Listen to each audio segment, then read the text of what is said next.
I spent 50 years loving, sacrificing, building a family I thought would last forever. But this morning, stepping into the kitchen where I cooked thousands of meals for them, I saw them.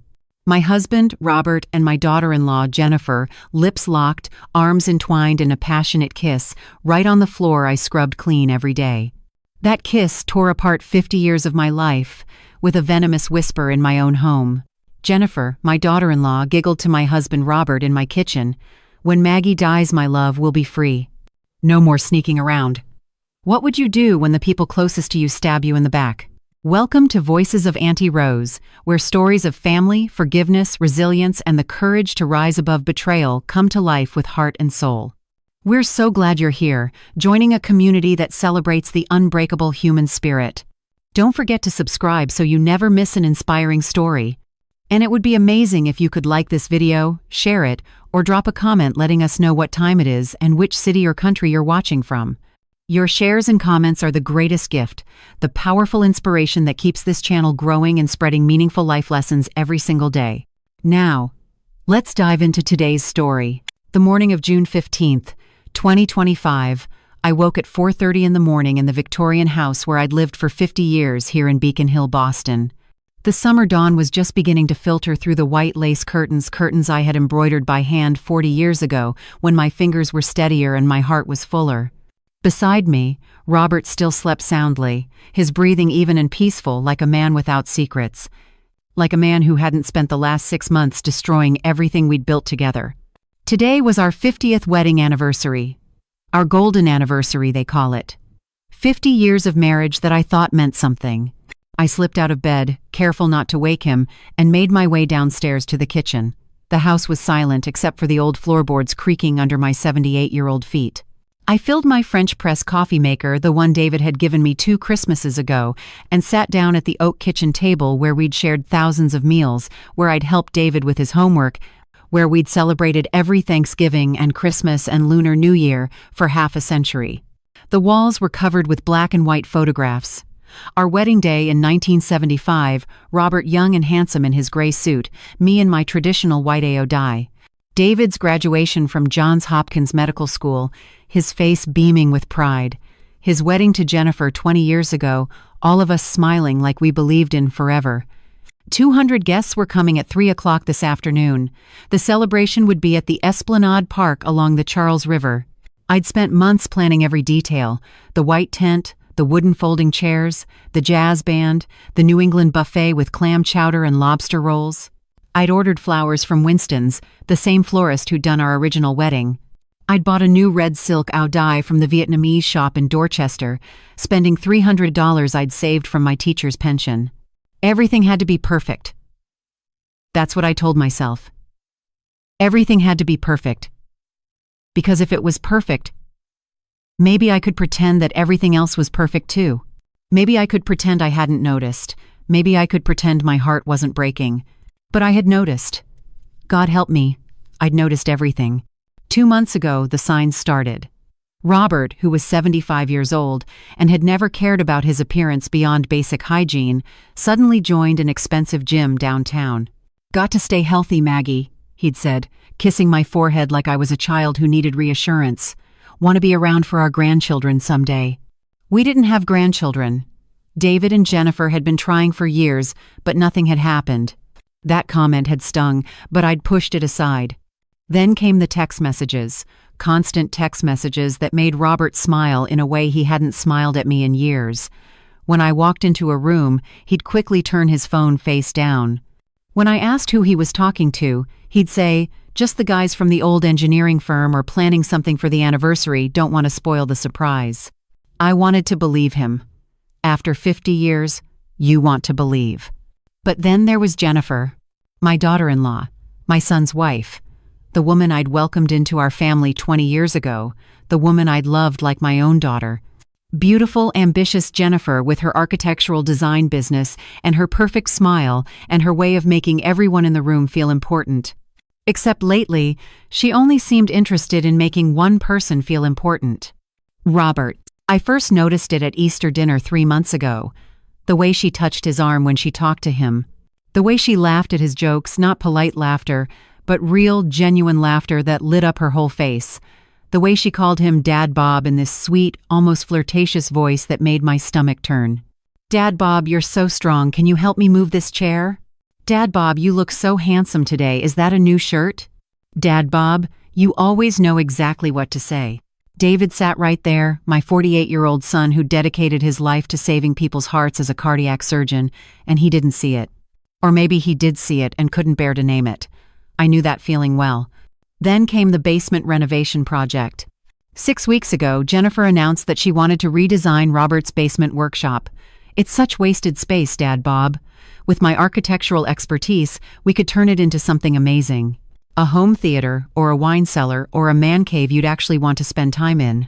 Robert, who had barely touched his workshop in 5 years, suddenly became enthusiastic.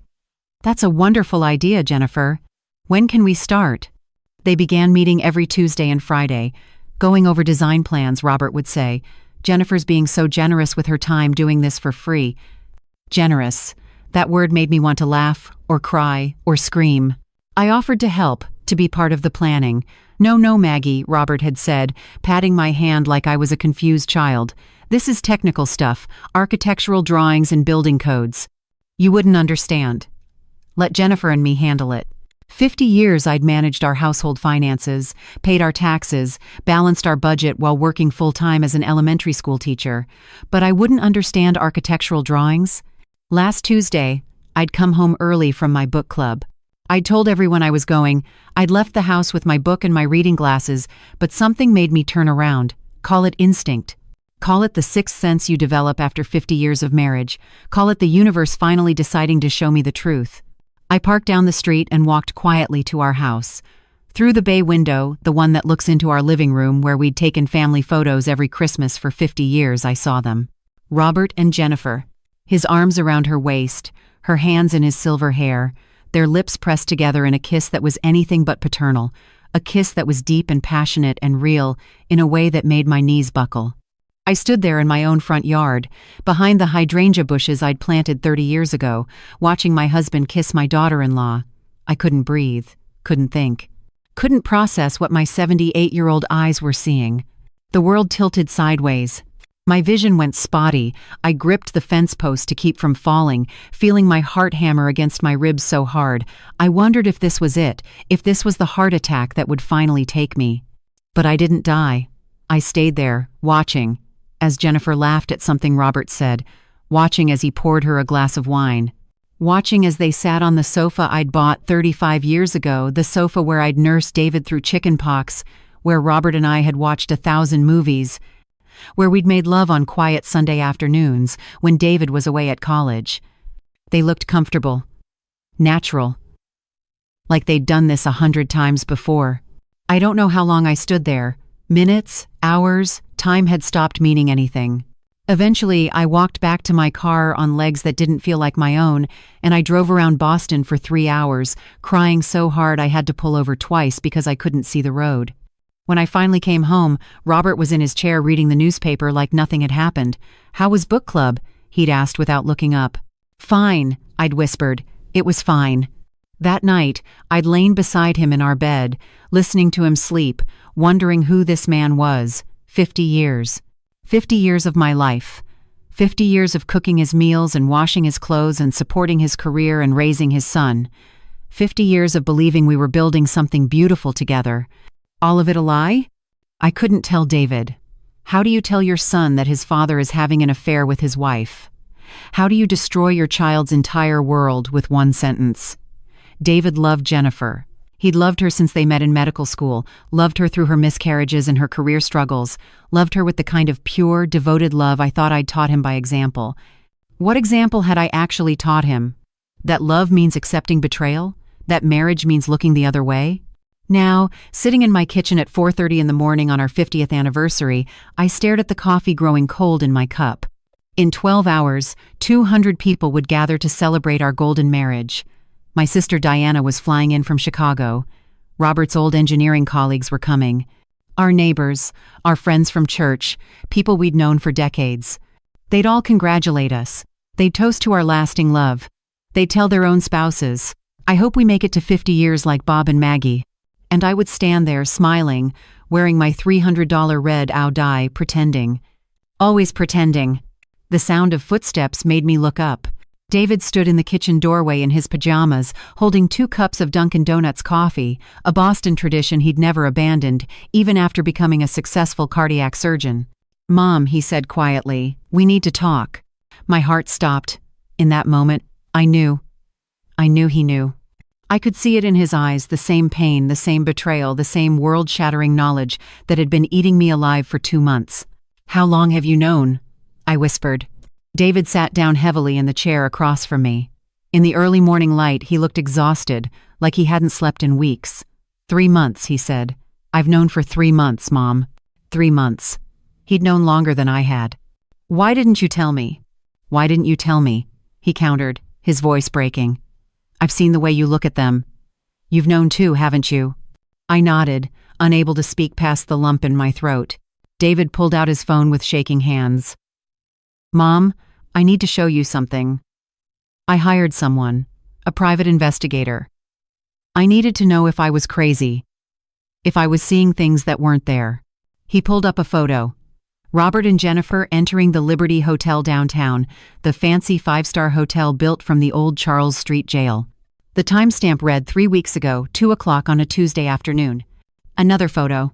Them leaving together 2 hours later, Jennifer's hair mussed, Robert's shirt partially untucked. Another photo. A different day, a different hotel, then another, and another. "There are 47 documented meetings," David said, his voice hollow. 47 times in 6 months. Different hotels across Boston, always paid for with Dad's credit card. Which means he paid for it with your money, Mom, your shared account, your retirement savings. The room spun. I gripped the table, feeling bile rise in my throat. 47 times, not a mistake, not a moment of weakness. A systematic, calculated affair funded by my own money. "There's more," David whispered, and something in his voice made my blood run cold. "Mom, Jennifer and I have separate bank accounts for our personal expenses. Last week I saw a charge on her statement. $15,000 to Tiffany and Company. I asked her about it. She said it was for a gift for her mother's birthday." He pulled up another photo, Jennifer wearing a diamond necklace I'd never seen before. In the photo, she was laughing, radiant, at what looked like a restaurant. And across from her, clearly visible, was Robert. "That's not all she's been buying," David continued. His hands were shaking so badly he could barely hold the phone. "I found receipts in her car. A Rolex watch, $22,000. A Hermes bag, $16,000.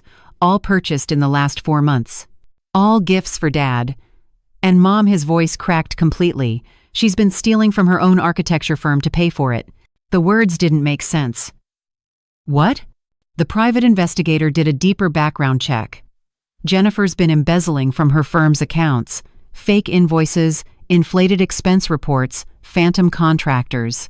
Over the last year, she's stolen $380,000. And she's been using that stolen money to buy gifts for Dad while Dad uses your money to rent hotel rooms for their affair. $380,000. The number was so enormous I couldn't comprehend it." "David," I whispered, "what are we going to do?" My son looked at me with eyes that had aged decades and months. "Today, Mom, we're going to end this today. In front of everyone. Because they need to understand that what they've done isn't just wrong, it's criminal. And I'm not going to let them get away with it anymore." As the morning sun rose over Boston, turning the Charles River golden, I realized that our 50th anniversary was going to be unforgettable. Just not in the way anyone expected. The coffee in my hands had gone ice cold, but I couldn't let go of the cup. It was the only solid thing in a world that had just shattered into a million pieces. David sat across from me. My beautiful boy, no, not a boy anymore. A 48-year-old man with gray streaking his temples and pain carved into every line of his face. "Mom," he said again, his voice barely above a whisper, "we need to make a plan, today, before the party starts." I opened my mouth to speak, but no words came out. My throat had closed up completely, like someone had wrapped their hands around my neck and squeezed. The kitchen, my kitchen, where I'd made 50 years of breakfasts, 50 years of birthday cakes, 50 years of Thanksgiving turkeys, suddenly felt like a foreign country. I I finally managed to gasp. "David, I can't breathe. I can't." The panic attack hit me like a freight train. My chest constricted, my vision tunneled, and suddenly I was gasping for air like a fish thrown on dry land. The coffee cup slipped from my fingers and shattered on the floor, brown liquid spreading across the white tiles like blood. David was beside me in an instant, his doctor training kicking in. "Mom, look at me. Look at my eyes. Breathe with me. In through your nose, count to 4. 1, 2, 3, 4. Hold it. Now out through your mouth." But I couldn't. I couldn't breathe. Couldn't think. I couldn't exist in this new reality where my husband of 50 years had been sleeping with my daughter-in-law for half a year while I paid for their hotel rooms with my retirement savings. "I'm going to be sick," I whispered, and David barely got me to the sink before I vomited up the little bit of coffee I'd managed to drink. My whole body shook violently, my 78-year-old knees buckling under me. If David hadn't been holding me up, I would have collapsed right there on the floor. "When did you find out?" I asked when I could finally speak again, gripping the edge of the sink so hard my arthritic knuckles turned white. "You said 3 months. Tell me everything."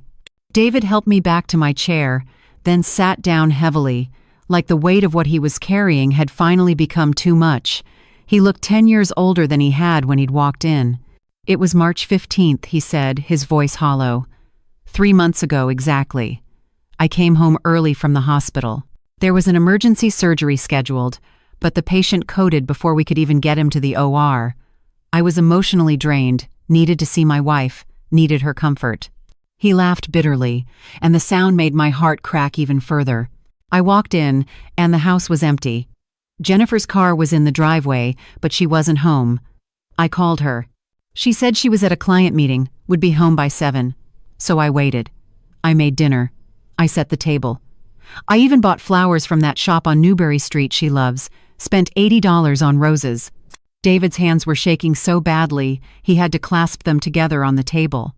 At 8 o'clock, she still wasn't home. I called again. She didn't answer. So I did something I've never done in 20 years of marriage, Mom. I tracked her phone. "Oh, David," I whispered. She was at the Langham Hotel, not at a client meeting, not working late, at a 5-star hotel in the middle of downtown Boston. I drove there. I don't even remember driving, but suddenly I was in their parking garage and I saw Dad's car. His car, Mom. That gray Lexus you gave him for his 70th birthday, the one you saved for 2 years to buy. The memory of that birthday party flashed through my mind. 5 years ago, Robert turning 70, me presenting him with the car keys wrapped in a bow. The way he'd hugged me and said, "Maggie, you're too good to me. I don't deserve you." He'd been right. He didn't deserve me. I sat in my car for 2 hours, David continued, his voice breaking. 2 hours, Mom, watching the hotel entrance like some kind of stalker. And then they came out together. Dad's arm around her waist, Jennifer laughing, looking up at him like he was her whole world, like I didn't exist. Like our 20 years together meant nothing. Tears were streaming down David's face now, and seeing my strong, successful son cry like a broken child made something inside me snap. The nausea returned, worse than before. I lunged for the trash can beside the table and dry heaved, my body trying to purge the poison of betrayal, even though there was nothing left inside me. "I followed them," David said, wiping his eyes roughly. "They went to dinner at Menton. That fancy French restaurant where we celebrated our 15th anniversary, Mom. The same restaurant. They sat at a table by the window, holding hands, feeding each other dessert. And the way Dad looked at her, I've never seen him look at anyone like that, not even you." The words stabbed me in the chest. After 50 years of marriage, my husband looked at my daughter-in-law with more love than he'd ever shown me. "I wanted to storm in there," David continued. "I wanted to flip their table, scream at them in front of everyone, drag Jennifer out by her hair. But I didn't. I just watched. And then I drove to a bar and got drunk for the first time since medical school. I called in sick the next day, first time. In 15 years I've missed work. I couldn't face cutting open someone's chest and holding their heart in my hands when my own was shattered. "Why didn't you tell me?" I asked, even though I knew the answer. "For the same reason you didn't tell me, Mom. How do you say those words out loud? How do you tell your mother that her husband is sleeping with your wife? How do you admit that your marriage is a joke and your family is built on lies? We sat in silence for a long moment, two people who'd both been living in separate hells, too proud or too scared to reach out to each other. "I hired the private investigator the next week," David said. "Her name is Lily Chen Nakamura. She's your sister's daughter, Mom. Aunt Lily's daughter." I stared at him in shock. "You got your cousin involved?" I needed someone I could trust. Someone who wouldn't judge me for spying on my own wife. Lily's a professional. She used to be a Boston police detective before she started her own PI firm. She's discreet, thorough, and his voice hardened. She never liked Jennifer anyway. Said from day one that Jennifer married me for my earning potential, not for love. "But you were so happy," I whispered. "You seemed so happy." "I thought we were," David said bitterly. "Turns out I was just convenient. A cardiac surgeon husband looks good at cocktail parties, makes a nice tax return. And while I was working 80-hour weeks to give her the life she wanted, she was screwing my father." The vulgarity of the word shocked me, but it was accurate. There was no polite way to describe what they'd done to us. What did Lily find? David pulled out his phone again, scrolling through photos I didn't want to see but couldn't look away from. 47 documented meetings, like I said. "But it's more than just the hotels, Mom. They've been spending money, our money, your money, like it's water." He showed me a spreadsheet that Lily had compiled. Each line item made me feel sicker. Liberty Hotel, 12 visits, $450 per visit. That's $5,400 right there. The Langham, 8 visits, $600 per night, $4,800. The Four Seasons, 15 visits at $750 per night, $11,250. The numbers kept coming, each one a knife twisting in my gut. Total hotel costs over 6 months, $33,700, charged to Dad's credit card, which pulls from your joint checking account. Your money, Mom. Your teacher's pension. Your retirement savings. I pressed my hand against my chest, feeling my heart flutter dangerously. At 78, I knew what a heart attack felt like. I'd had a mild one 3 years ago. This felt close. "David, I need my pills," I gasped. He was already moving, grabbing my heart medication from the drawer where I kept it. He handed me 2 small white tablets and a glass of water, watching me carefully with his physician's eyes. "Should I call an ambulance?" "No," I said firmly, even though my hands were shaking so badly I could barely hold the glass. "No ambulance. I'm not going to let them win by giving me a heart attack before I can face them." David's expression shifted, hardening into something I'd never seen on my gentle son's face before. Rage. Pure, cold rage. "That's not all, Mom. The hotels are just the beginning. Dad's been buying her gifts. Jewelry, handbags, clothes. I have receipts for a diamond tennis bracelet from Shreve, Crump & Lowe, $18,000. A Cartier watch, $24,000. That Hermes bag I mentioned, $16,000. Designer shoes, perfume, lingerie from that boutique on Newberry Street." "Stop," I begged. "Please stop." But David couldn't stop. It was like a dam had burst and 3 months of silent suffering came pouring out. "Total spent on gifts, $67,000. $67,000, Mom. That's more than 2 years of your pension. That's the money you were saving to redo the roof. That's the money you were saving in case one of us needed help, and he spent it on his mistress. His son's wife." The room spun. I gripped the edge of the table, focusing on a water stain in the wood, a ring from where Robert had set his coffee cup without a coaster every morning for 50 years. Such a small thing. Such a familiar thing. How could everything feel so normal and so catastrophically wrong at the same time?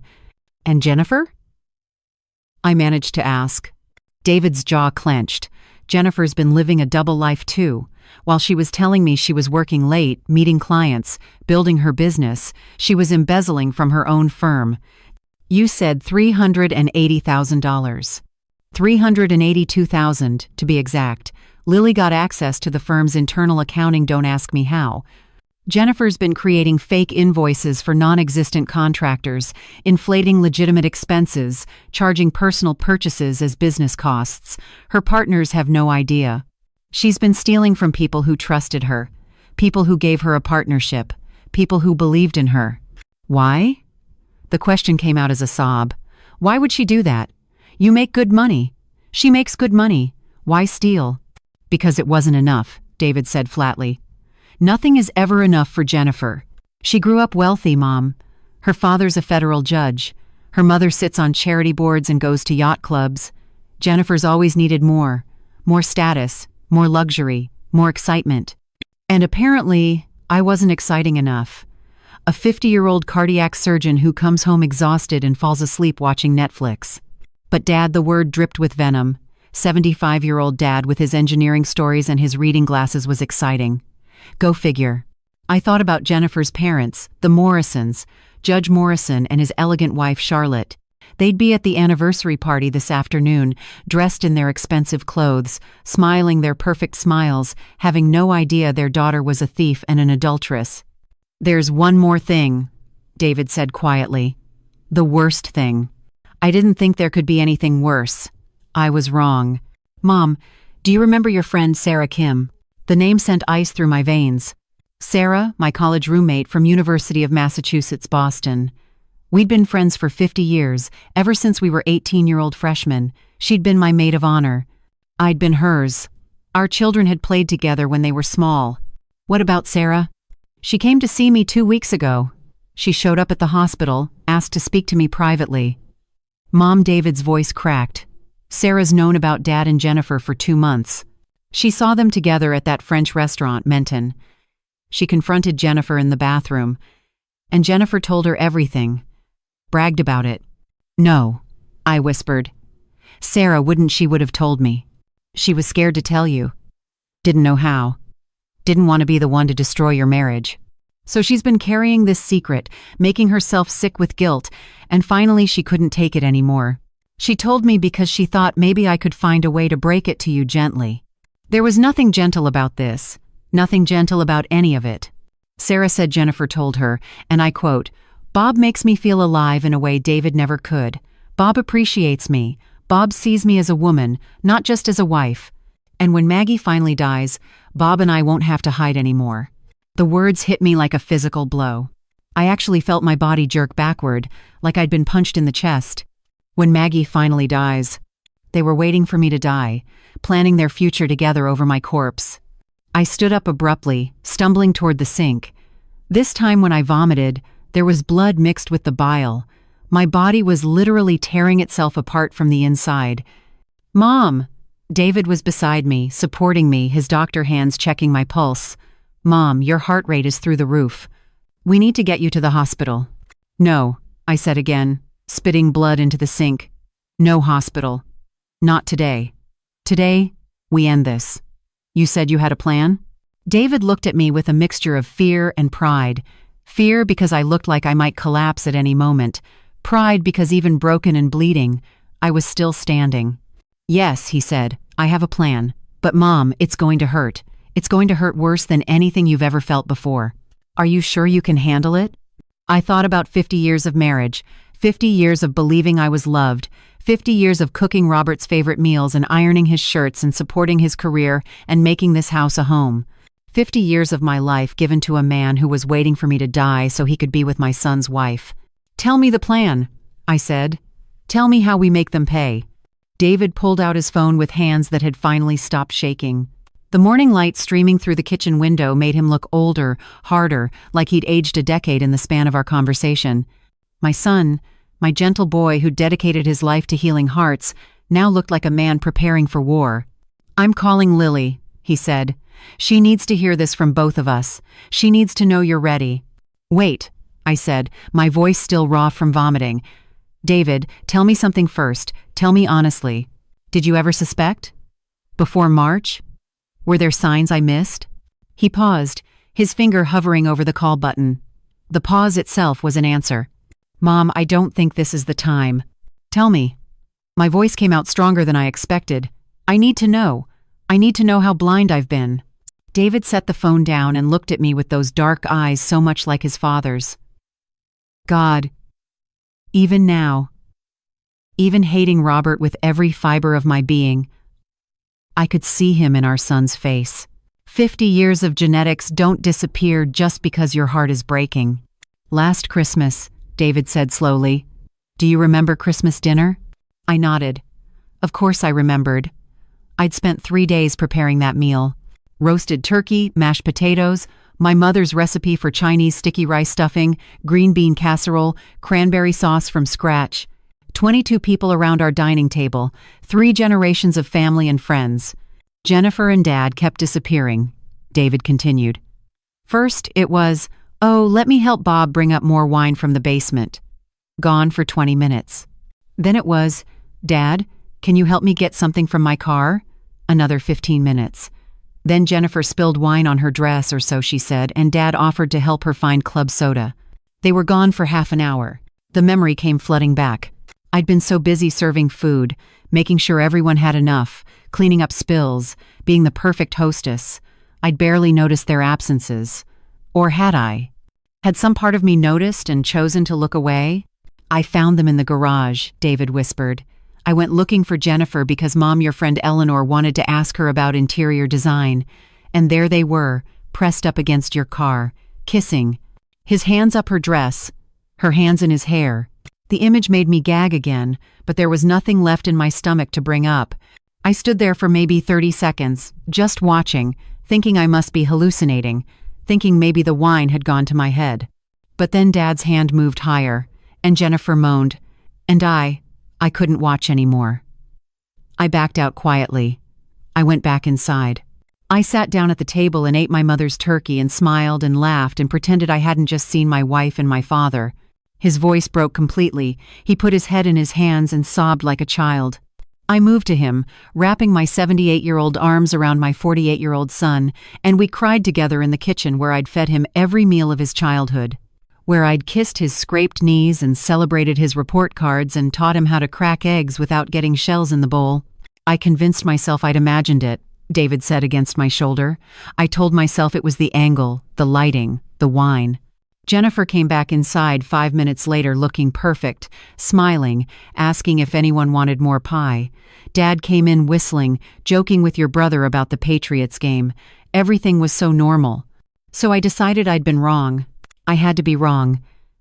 Because the alternative was unthinkable, I finished. "I know, sweetheart, I know." We held each other for a long moment. 2 people who'd been betrayed by the 2 people who should have loved us most. Then David pulled away, wiping his eyes roughly. "I should have told you then. Christmas. I should have pulled you aside and said, 'Mom, I think something's wrong.' But I was a coward. I was scared of what it would mean. Scared of destroying the family. Scared that if I said it out loud, it would become real." "You're not a coward," I said firmly, gripping his shoulders. "You're human. You wanted to believe the best of the people you loved. That doesn't make you weak. That makes you a good person. Better than they deserve." David picked up his phone again. "Lily's been waiting to hear from us. She knows today is the anniversary. She's been on standby all week with everything we need." "Everything we need for what, exactly?" "To destroy them, Mom. Completely, publicly, legally." He pressed the call button and put it on speaker. It rang twice before a woman's voice answered, sharp and alert despite the early hour. "David? Is it time?" "It's time, Lily. I'm here with Mom. She knows everything." "Mrs. Chen?" Lily's voice softened slightly.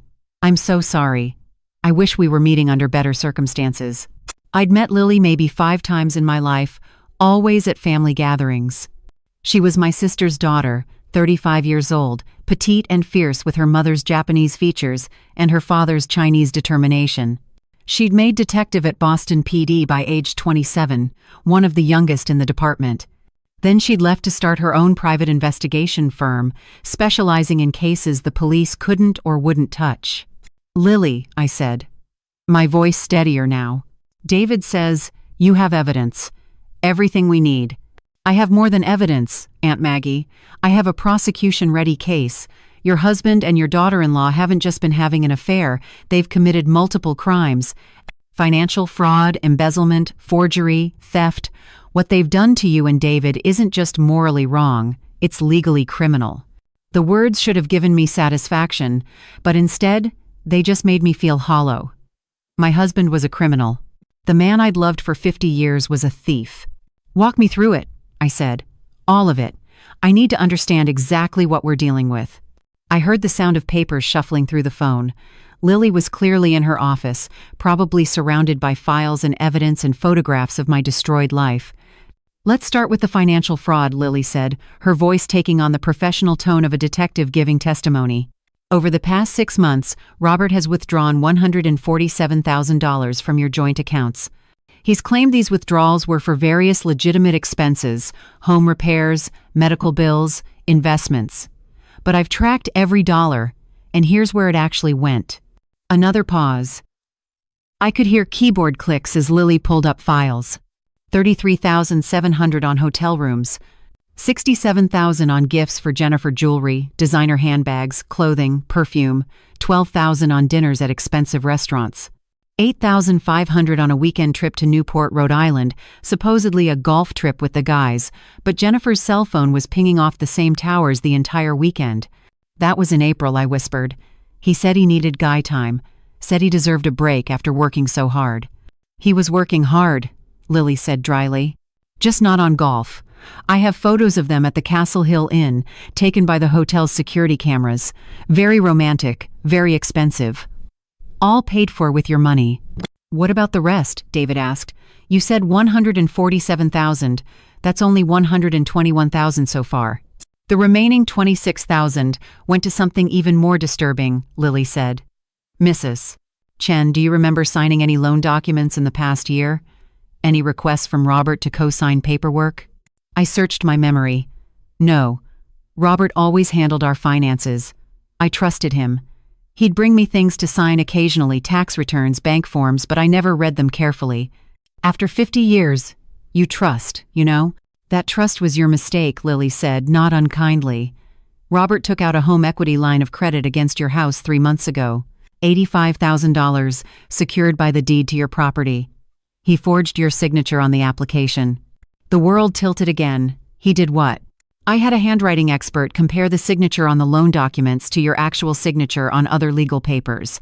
Your will, your tax returns, your teaching pension documents. It's a forgery. A good one, practiced, but definitely not your handwriting. Robert committed fraud to secure that loan, then used the money to finance his affair.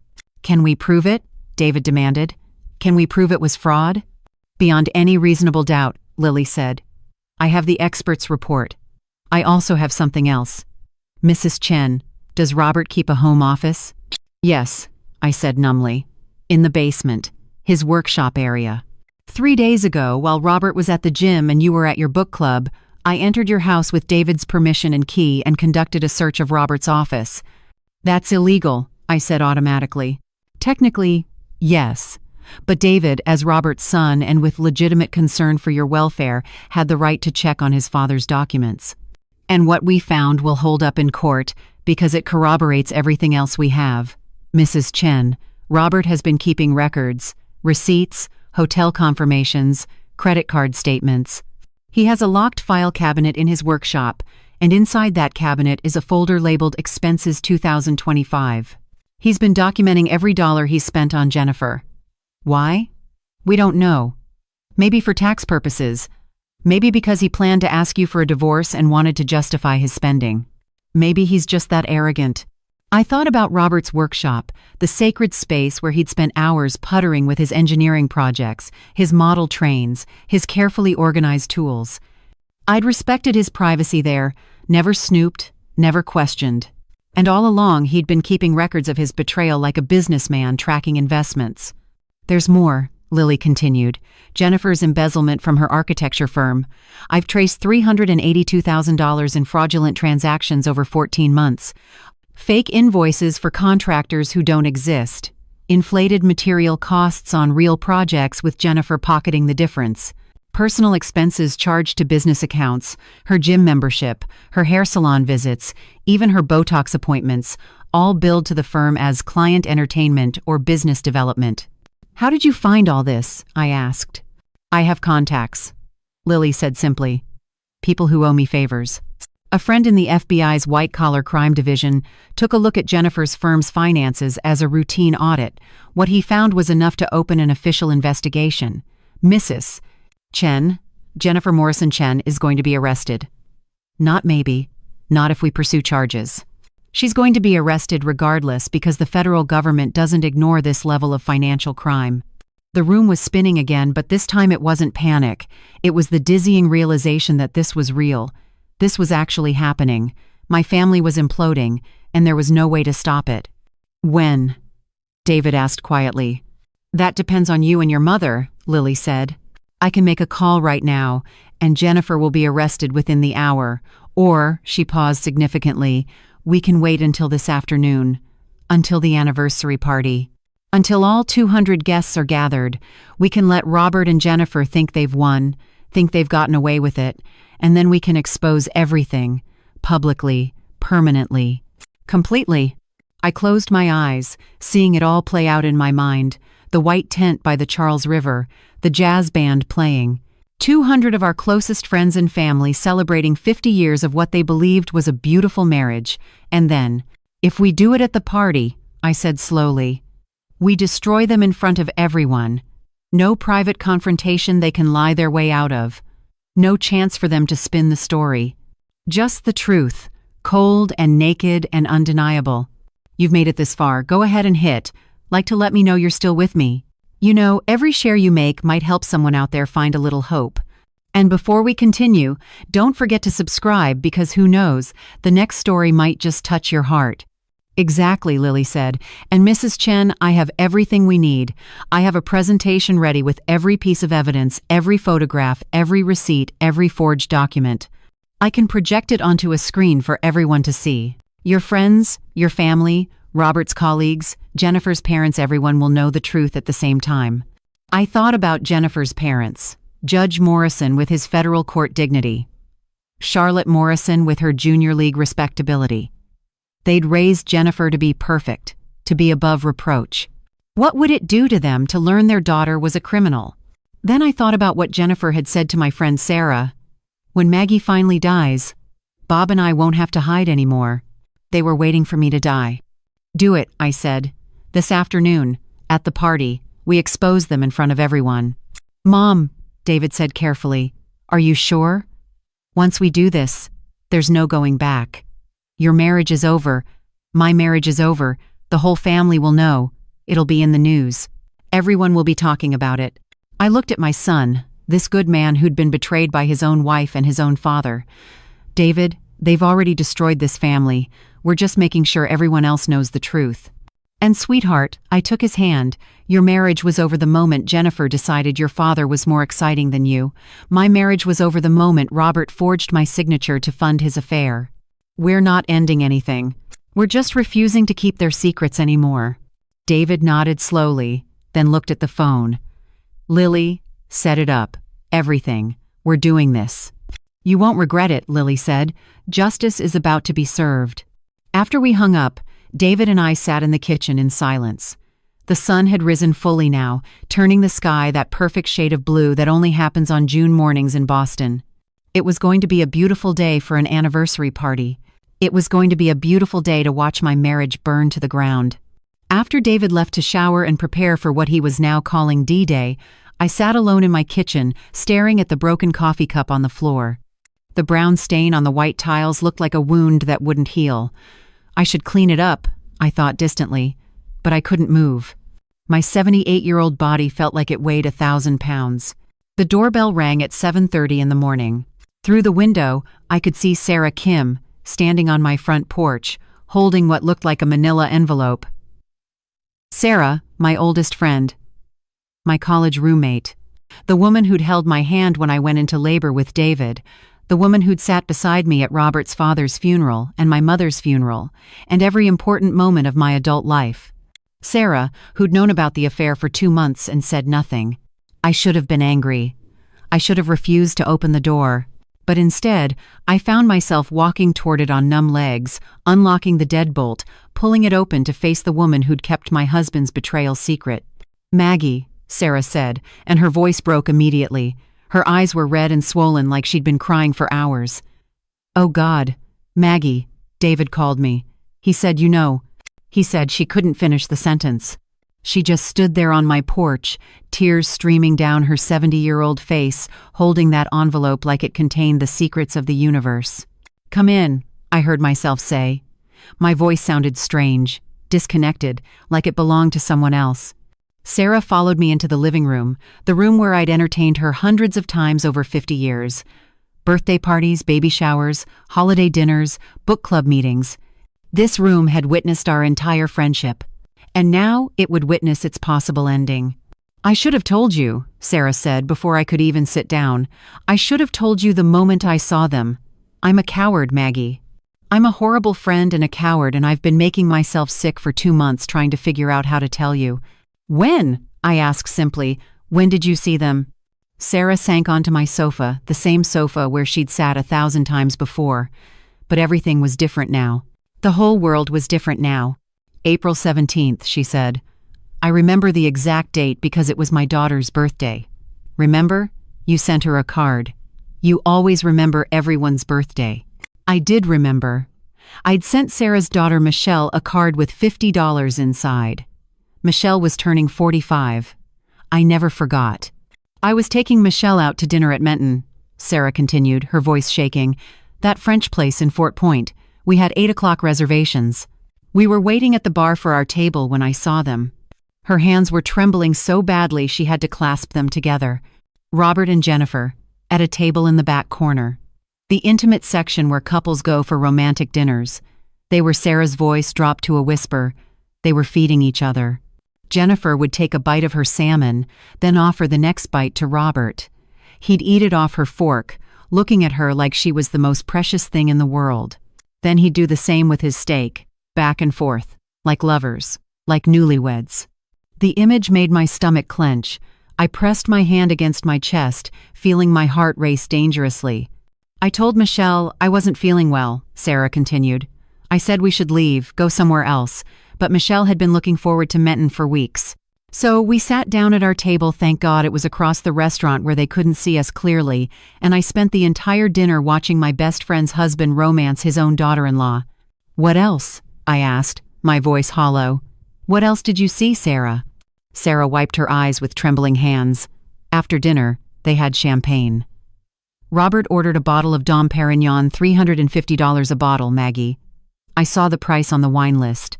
He toasted Jennifer, and even from across the room I could read his lips. He said, 'To us, to our future. Our future. Not his and mine, his and Jennifer's.' They left before we did," Sarah said, hand in hand. "Robert helped Jennifer with her coat, that expensive Burberry coat you told me she'd bought for herself. I remember you mentioned it cost $2,000 and you thought it was extravagant. But she didn't buy it for herself, did she, Maggie? Robert bought it for her. With your money." I couldn't speak. My throat had closed up completely. "I followed them," Sarah admitted, her voice dropping to barely above a whisper. "Michelle went to the restroom, and I told the waiter I needed some air. I followed Robert and Jennifer outside. They walked to the parking garage across the street, and Maggie, her voice broke. They didn't go to separate cars. They got into Robert's car together. And they sat there for 20 minutes before driving away. I could see them through the windshield, kissing, his hands all over her, and she was enjoying it, smiling, laughing, like it was the most natural thing in the world to be making out with her husband's father. The room tilted. I gripped the arm of my chair so hard my arthritic knuckles screamed in protest. "I didn't sleep that night," Sarah said. "I kept thinking I had to tell you, had to call you right away. But how? How do you make that phone call, Maggie? Hi, it's Sarah. By the way, I saw your husband on a date with your daughter-in-law. I rehearsed it 100 different ways and none of them sounded right. None of them sounded like something you could say to your best friend without destroying her. So you said nothing," I whispered. "For 2 months, you said nothing. I'm sorry." Sarah was crying harder now, her whole body shaking. "I'm so sorry, Maggie. I'm the worst friend in the world. I should have told you immediately. But I kept thinking maybe it was a one-time thing. Maybe it was a misunderstanding. Maybe I'd seen it wrong." "You didn't see it wrong." "No," Sarah agreed miserably. "I didn't. Because 3 weeks later I saw them again." My head snapped up. "What?" Sarah opened the manila envelope with trembling fingers and pulled out a stack of photographs. I couldn't let it go.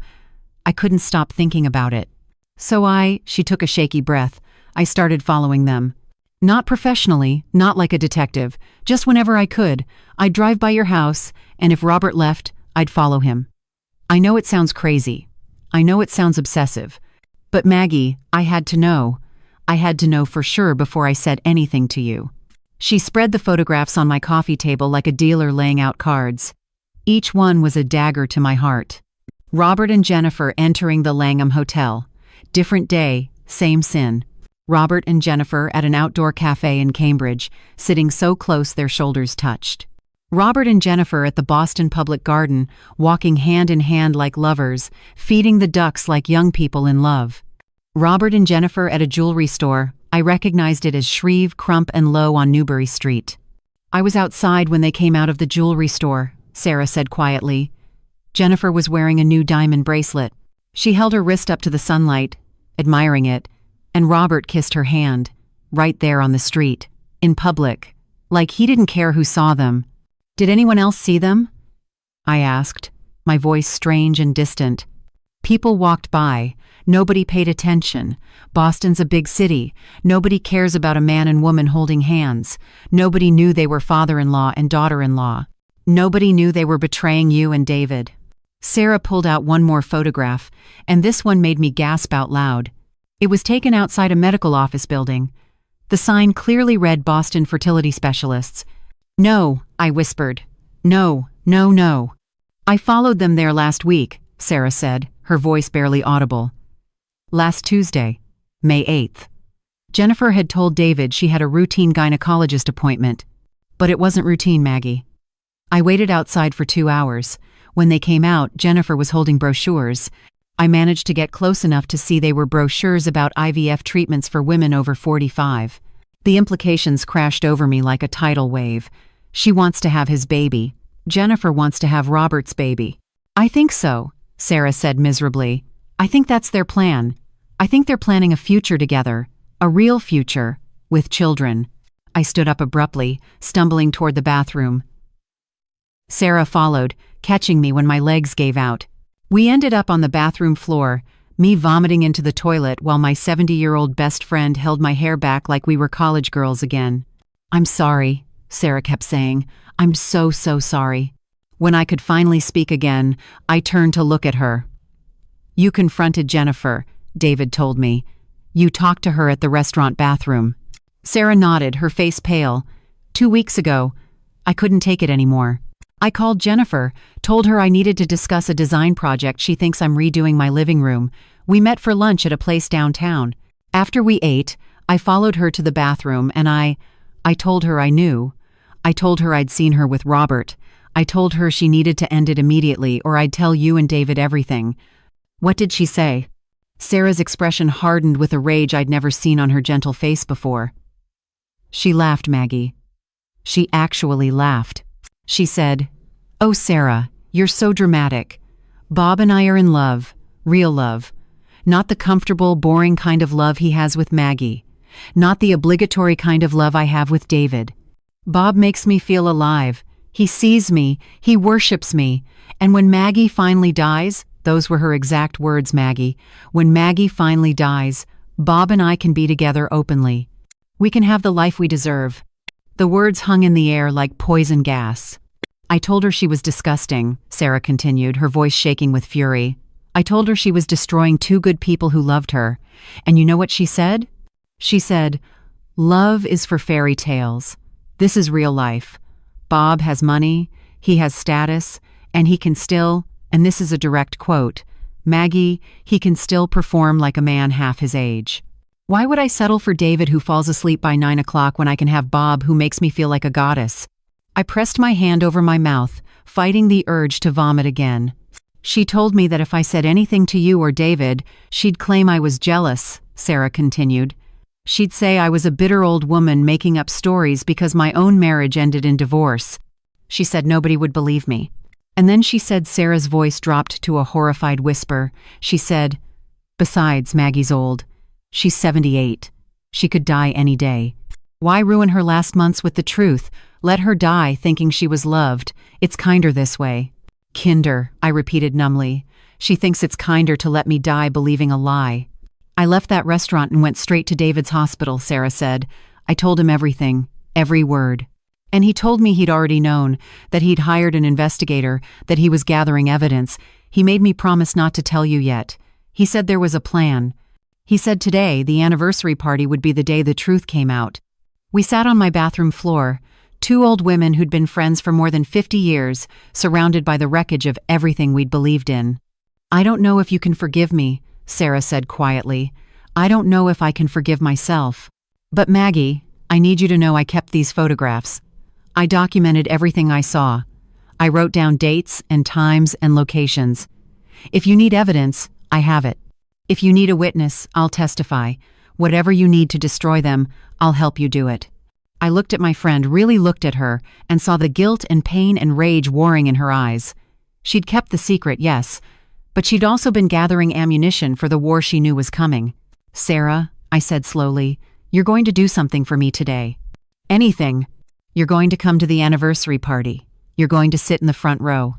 And when the truth comes out, when everything is exposed in front of 200 people, you're going to stand up and tell everyone exactly what Jennifer said to you in that bathroom, exactly what she said about me dying. About them waiting for me to die. Sarah's eyes widened. Maggie, are you sure? That's cruel. They've been cruel to me for 6 months, I interrupted, my voice turning to ice. They've been cruel to David for longer. Jennifer told you it would be kinder to let me die believing a lie. Well, I'm not going to die. I'm going to live. And I'm going to make sure everyone knows exactly what kind of people they really are. Sarah took my hands in hers. Then I'll be there. And I'll tell the truth. All of it. Every horrible word. We pulled each other up off the bathroom floor, two old women who'd survived divorces and deaths and disappointments, and now this, the ultimate betrayal. But we were still standing. Bruised and battered, but standing. There's one more thing, Sarah said as we walked back to the living room. Something I didn't tell David because I wasn't sure if it was relevant. But Maggie Roberts been to a lawyer. My blood ran cold. What? I followed him last month. He went to a law office in downtown Boston. Stayed for 2 hours. I couldn't get inside, but I recognized the firm's name when I looked it up. They specialize in late-life divorces and estate planning. Maggie, I think Robert's been planning to leave you. I think he's been preparing for divorce. The final piece clicked into place. Robert wasn't just having an affair, he was planning an exit strategy. He was getting his legal ducks in a row so he could leave his elderly wife for his son's 45-year-old wife. Good, I said, surprising both Sarah and myself with the steel in my voice. Let him plan. Let him think he's in control. Because this afternoon Robert's going to learn that after 50 years of underestimating me, he's made his biggest mistake. Sarah hugged me tightly, and for the first time since David had walked into my kitchen this morning, I felt something other than pain and betrayal. I felt power. The game had changed. Robert and Jennifer thought they were the hunters. They were about to discover they were the prey. After Sarah left, I stood in my living room feeling like a stranger in my own home. Every object, every piece of furniture, every photograph on the wall seemed tainted now. That porcelain vase Robert had given me for our 25th anniversary, had he been cheating then too? The family portrait from David's medical school graduation, had Robert already been looking at other women while I smiled proudly beside him? My phone buzzed. A text from Lily. Mrs. Chen, can you come to my office? There's something else you need to see, something about your finances that's worse than we thought. Worse than we thought. How could anything be worse than $147,000 stolen, a forged loan, and a 6-month affair? I was about to find out. Lily's office was in South End, a trendy neighborhood I rarely visited. The building was converted from an old warehouse, all exposed brick and industrial windows. Very different from the Boston I'd grown up in, the Boston of proper brownstones and traditional values. Everything changes, I thought bitterly. Everything corrupts. Lily met me at the door. Up close, I could see her mother's Japanese features mixed with her father's Chinese bone structure. She was beautiful in that effortless way young women are, dressed in dark jeans and a blazer, her hair pulled back in a professional ponytail. She looked like she could take on the world. I hoped she could take on Robert and Jennifer. Mrs. Chen, she said, shaking my hand with a firm grip. Thank you for coming. I know this morning has already been hell for you, but there's something you need to see before this afternoon's event. She led me into her office, a space that looked like something from a crime drama. Multiple computer monitors, filing cabinets, a large whiteboard covered with names and dates and connecting lines. At the center was a photograph of Robert and Jennifer, and radiating out from it were threads connecting to bank statements, hotel receipts, credit card bills. My life reduced to evidence on a detective's board. "Sit down, Mrs. Chen," Lily said gently, pulling out a chair. "This is going to be difficult." I sat, gripping my purse in my lap like a lifeline. "Just tell me, whatever it is, it can't be worse than what I already know." "I'm afraid it can," Lily said quietly. She pulled up a chair directly in front of me and took my hands in hers, a gesture so tender and unexpected that tears sprang to my eyes. "Mrs.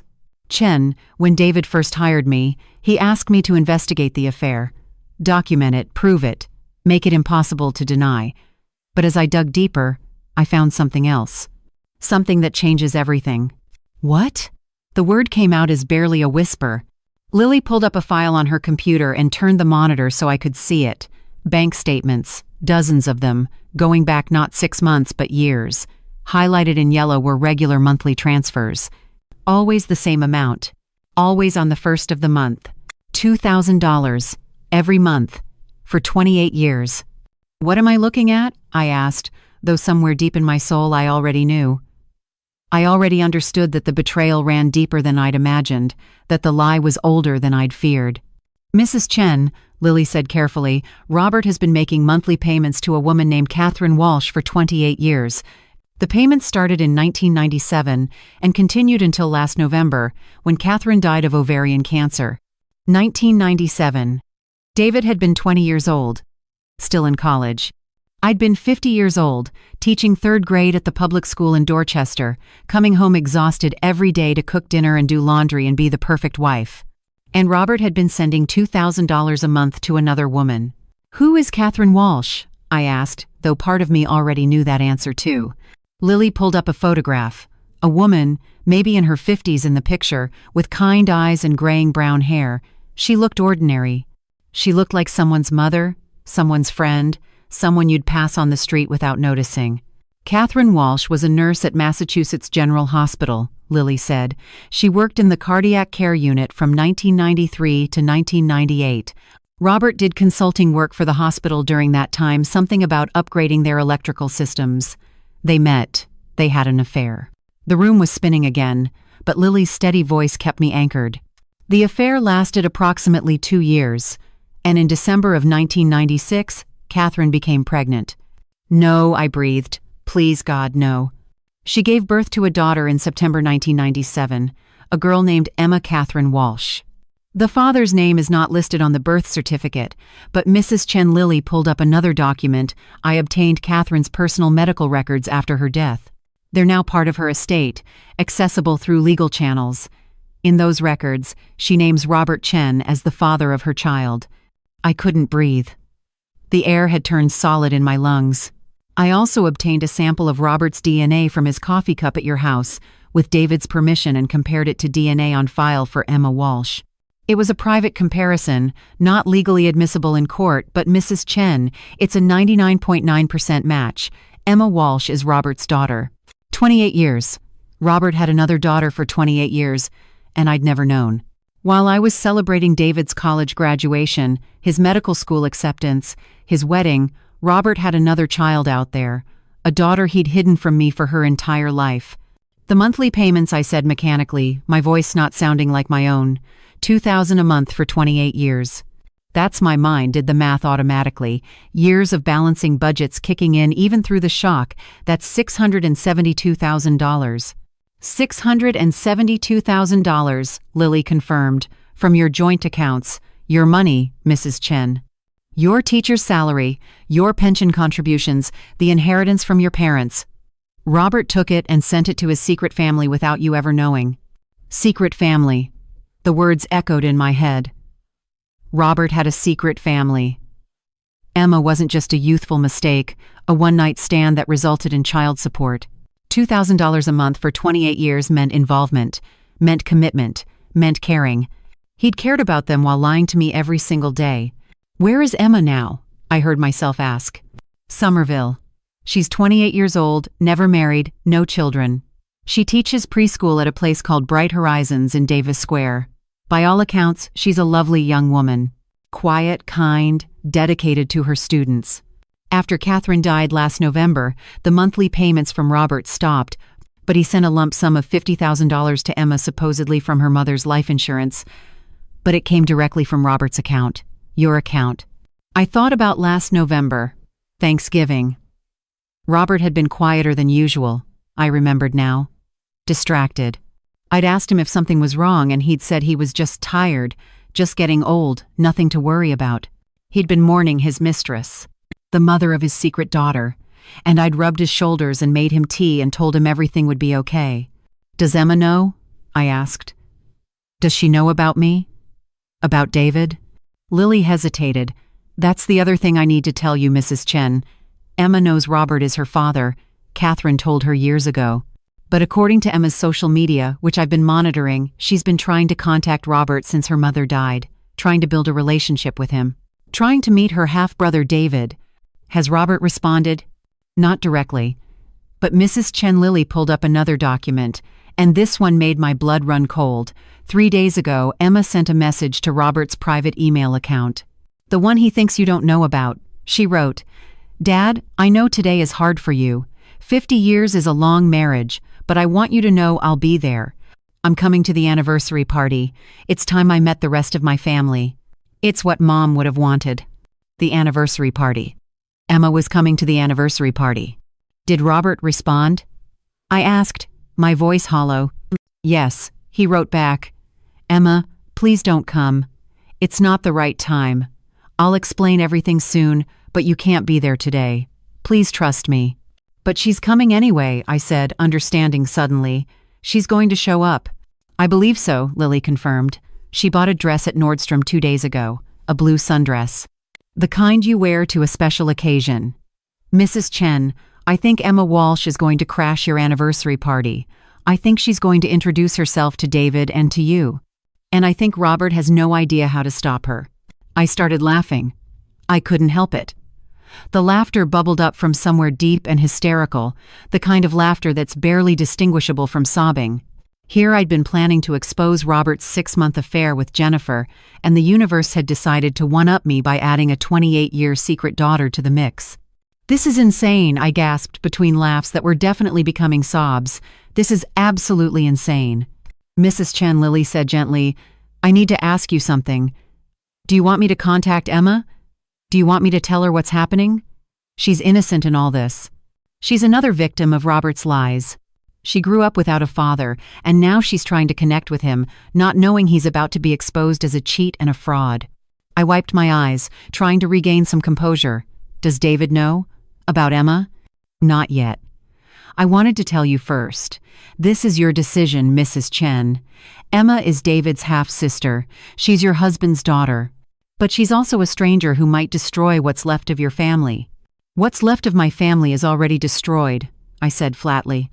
Robert destroyed it 28 years ago when he fathered a child with another woman. He destroyed it 6 months ago when he started sleeping with Jennifer.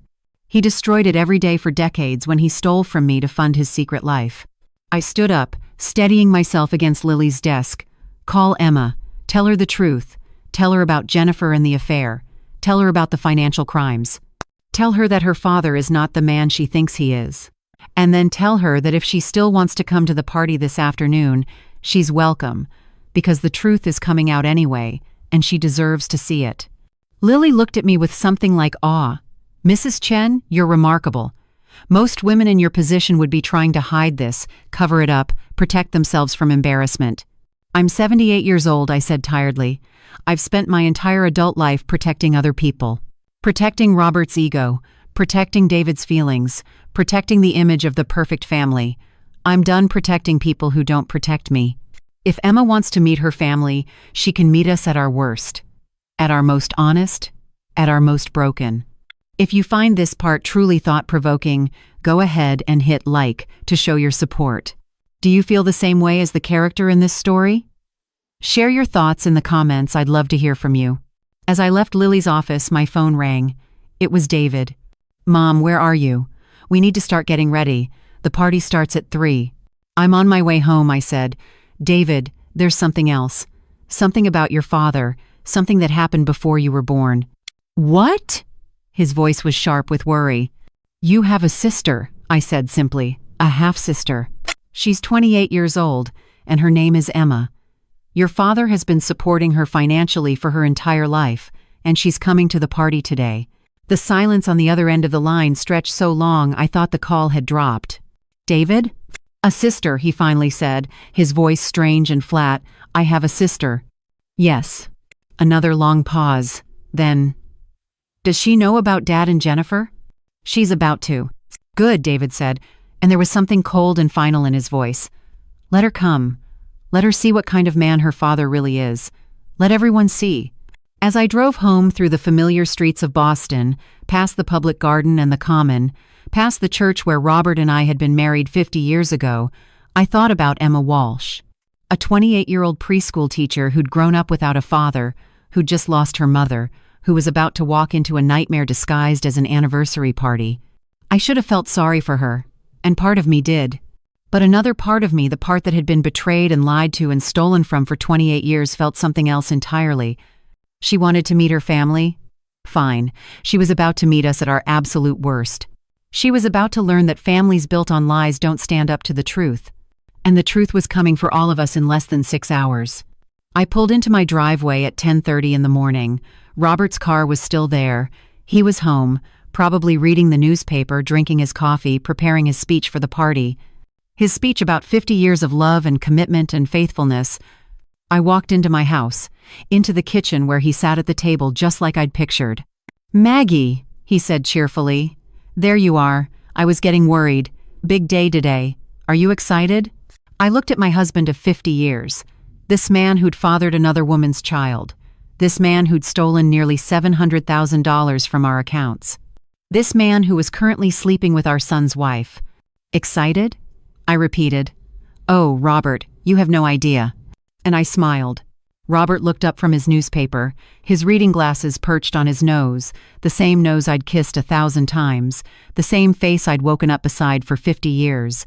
He smiled at me, that easy, charming smile that had made me fall in love with him in 1973 when we were both young and stupid and believed in forever. "You look pale, honey," he said, standing up with concern that would have been touching if I didn't know it was completely fake. "Are you feeling all right? You're not getting sick, are you? Not today of all days." The audacity, the sheer breathtaking audacity of this man to pretend he cared about my well-being while he'd been systematically destroying my life for decades.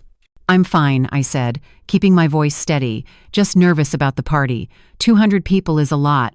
"It'll be perfect," Robert said, coming around the table to wrap his arms around me. I forced myself not to flinch, not to pull away, not to vomit all over his expensive polo shirt, the one I'd bought him last Christmas. "You've planned everything beautifully, just like you always do. You're the most organized woman I know, Maggie. I'm so lucky to have you." Lucky. He thought he was lucky. His arms felt like chains around me. His cologne, the same scent he'd worn for 30 years, suddenly smelled like betrayal. I counted to 5 in my head, then gently extracted myself from his embrace. "I should start getting ready," I said. "Hair appointment at 11. Nail appointment at noon. I want to look perfect for tonight." "You always look perfect to me," Robert said, and he actually looked sincere. That was the terrifying part. He actually believed his own lies. Or maybe he'd just been lying for so long that he didn't know the difference anymore. I went upstairs to our bedroom, the room where we'd slept together for 50 years, where we'd conceived David, where I'd cried into my pillow more nights than I could count, wondering why I always felt so alone even when Robert was right beside me. Now I knew why. Because he'd never really been beside me. He'd been with Catherine. He'd been with Jennifer. He'd been anywhere but with me. My phone buzzed. A text from Sarah. "Maggie, I need to talk to you. Alone. Before the party. It's urgent." Another text came through immediately. "There's something else I didn't tell you this morning. Something I'm ashamed of. Please, can I see you? I'm parked outside your house." I looked out the window. Sure enough, Sarah's silver Honda was parked down the street, far enough away that Robert wouldn't notice but close enough that I could see her sitting in the driver's seat, her face buried in her hands. What now? What else could there possibly be? I texted back, "Meet me at the Starbucks on Charles Street in 15 minutes. I told Robert I needed to pick up some last-minute items for the party and left the house before he could offer to come with me. The Starbucks was crowded with the usual Saturday morning rush, college students studying, tourists consulting maps, locals getting their caffeine fix. I found Sarah in a back corner booth, her face blotchy and swollen from crying. She'd been crying a lot lately, I realized. For weeks, maybe months. I'd noticed but hadn't asked. Too wrapped up in my own problems to see that my best friend was falling apart. "What is it?" I asked, sliding into the booth across from her. "Sarah, what else could there possibly be?" Sarah looked at me with eyes full of a pain so deep it took my breath away. "Maggie, I lied to you this morning. Not about Robert and Jennifer, that's all true, but about how I found out. About when I found out." Cold dread settled in my stomach. "What do you mean?" "I didn't first see them at Menton in April," Sarah whispered, her voice barely audible over the coffee shop noise. "I've known about Robert's affairs for years, Maggie. Years." The world stopped. Everything, the chatter of customers, the hiss of the espresso machine, the music playing overhead, all of it faded into white noise. "What did you just say?" Sarah was crying openly now, tears streaming down her face. "I knew about Catherine Walsh. I knew about Emma. I've known since 2003. 2003. 22 years ago. David had been 26, just finishing his medical residency. I'd been 56, in the prime of my teaching career, throwing myself into work to fill the inexplicable emptiness I felt at home. How? The word came out as a croak. "I ran into them," Sarah said, her voice shaking. "At the Boston Children's Museum. My grandchildren were visiting, remember? I took them to the museum and I saw Robert there with a little girl. She was maybe 6 years old. Beautiful child. Dark hair, Robert's eyes. They were at the dinosaur exhibit, and she was calling him Daddy. I couldn't process this, couldn't understand what I was hearing. I confronted him," Sarah continued, "right there, in front of the T-Rex. I said, 'Robert, who is this child?'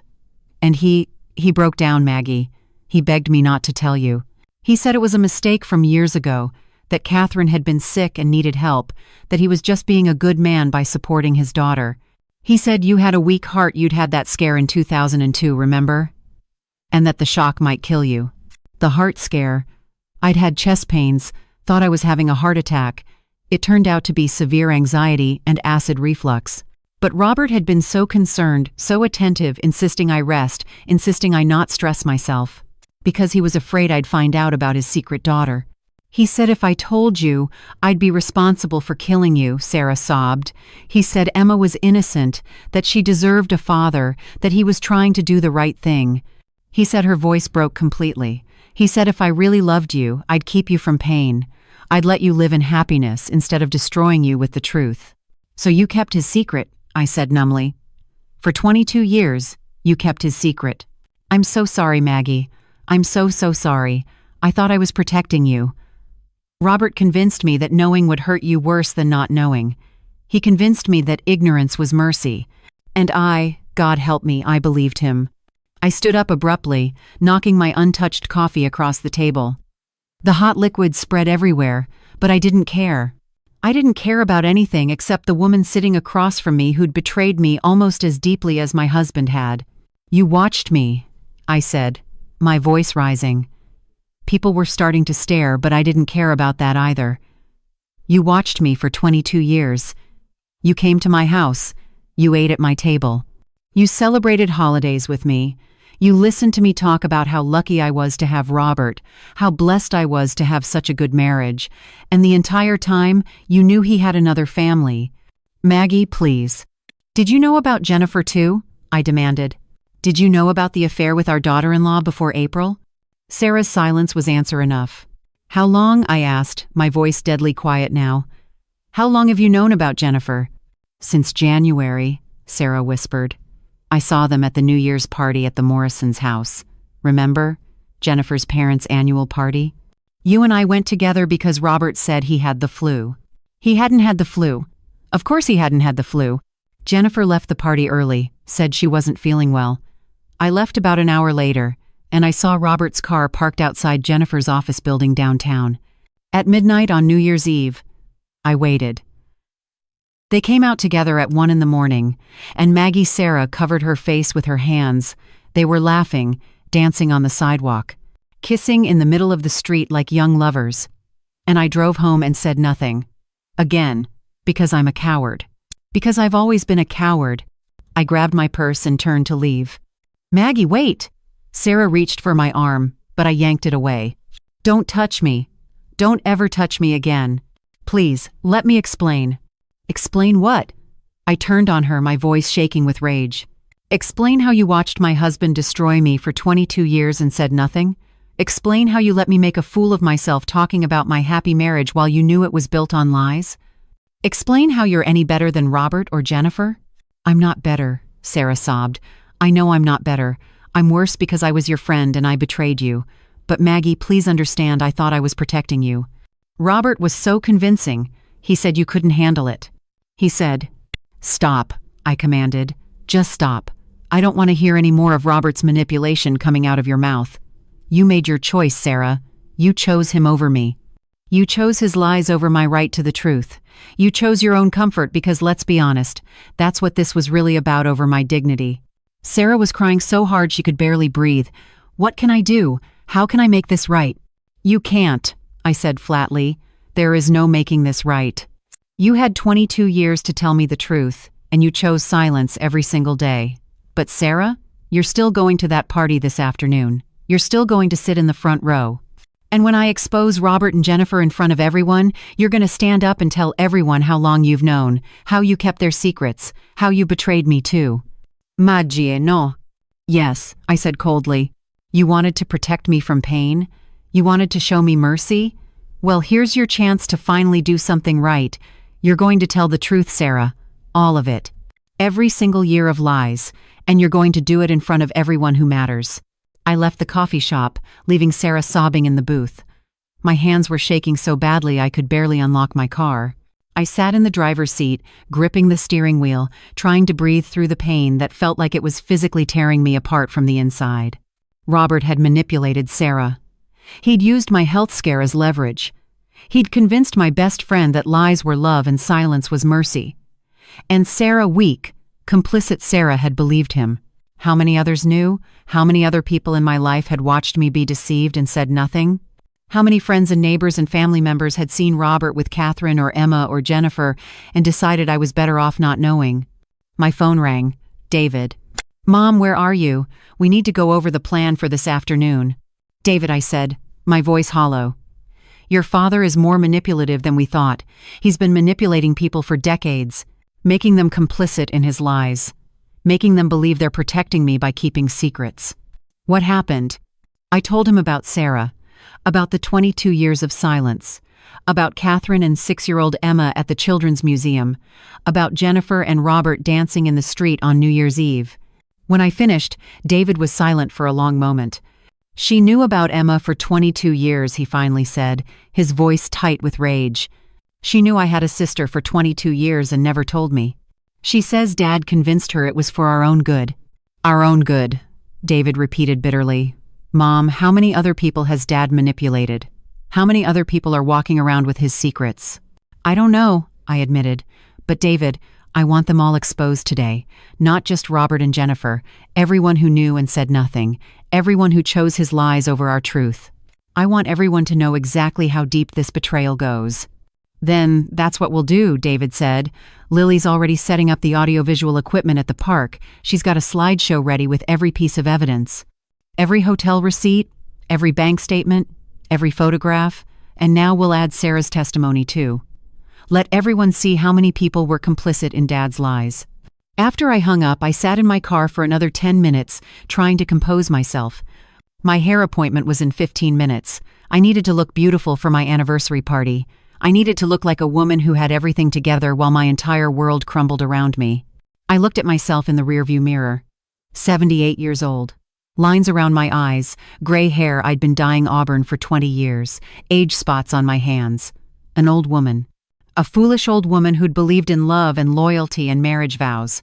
But looking back at me from that mirror was also a woman who'd survived, who'd raised a son alone after Robert emotionally checked out, who'd built a career and managed finances, and held everything together while Robert lived his secret life. I was stronger than Robert had ever given me credit for, stronger than Sarah had believed, stronger than even I had known. And this afternoon at my 50th wedding anniversary party, the world was going to see just how strong I really was. I started the car and drove to my hair appointment. I was going to look absolutely beautiful when I destroyed my husband's life. After all, revenge should always be perfectly accessorized. The hair salon on Newbury Street was one of those expensive places I only went to for special occasions. Today qualified. 50 years of marriage ending in spectacular public destruction definitely qualified as special. Mrs. Chen, Gabriella, my stylist for the past 15 years, greeted me with her usual enthusiasm. The big day. 50 years. You must be so excited. Thrilled, I said, forcing a smile that felt like it might crack my face in half. Gabriella led me to her station, chattering about anniversary parties she'd attended, romantic stories of elderly couples still in love. Each word was a knife. I sat in the chair and looked at myself. In the mirror, really looked. When had I become so old? When had the lines around my mouth become so deep? When had my eyes started to look so tired? The usual? Gabriella asked. Maybe something a little more glamorous for tonight? Make me look 20 years younger, I said. I want to look stunning. Gabriella laughed, thinking I was joking. You always look beautiful, Mrs. Chen. But yes, let's do something special. How about we add some highlights? Brighten up the auburn? Make you glow? While she worked, mixing colors and sectioning my hair, I closed my eyes and tried to find some center of calm in the storm raging inside me. But my phone kept buzzing with texts. Lily, Emma Walsh confirmed she's coming. She'll arrive at 2:30 in the afternoon, before the ceremony starts. Do you want me to intercept her, or let her walk in? David, Mom, I found something else. Dad's been to the fertility clinic with Jennifer 3 times, not just once. They're serious about having a baby together. Sarah, Maggie, please forgive me. Please let me make this right. I'll do anything. I didn't respond to any of them. I just sat there while Gabriella painted chemicals into my hair and talked about her own anniversary coming up 10 years with her husband Marco, still madly in love, planning a trip to Italy. That's the secret, you know, Gabriella said, wrapping foil around sections of my hair. Communication. Honesty. My Marco and I, we tell each other everything. No secrets. That's how you make it 50 years like you and Mr. Chen. I wanted to laugh, or scream, or both. Gabriella, I heard myself say, what would you do if you found out Marco had been lying to you for your entire marriage? She paused, looking at me in the mirror with sudden concern. Mrs. Chen, is everything okay? Hypothetically, I added quickly, I'm just wondering, what if you discovered that everything you believed about your marriage was a lie? Gabriella set down her brush and met my eyes in the mirror. Hypothetically? I'd burn his clothes in the front yard, take every penny from our bank account, and make sure every person we know understood exactly what kind of man he was. She smiled, but there was steel in it. My mother always said, when a man disrespects you, you don't cry in private, you make him cry in public. Your mother sounds like a wise woman. She is. She left my father after she found out about his mistress. Took us 3 kids, moved across the country, started over at 52 years old. She always said it was the best decision she ever made, said she'd rather be alone and respected than married and humiliated. I thought about that while Gabriella continued working. Alone and respected versus married and humiliated. For 50 years, I'd been married and humiliated without even knowing it. Maybe alone and respected was exactly what I needed. Under the dryer, I finally responded to the text. To Lily, let Emma come in. Let her see everything. She deserves to know who her father really is.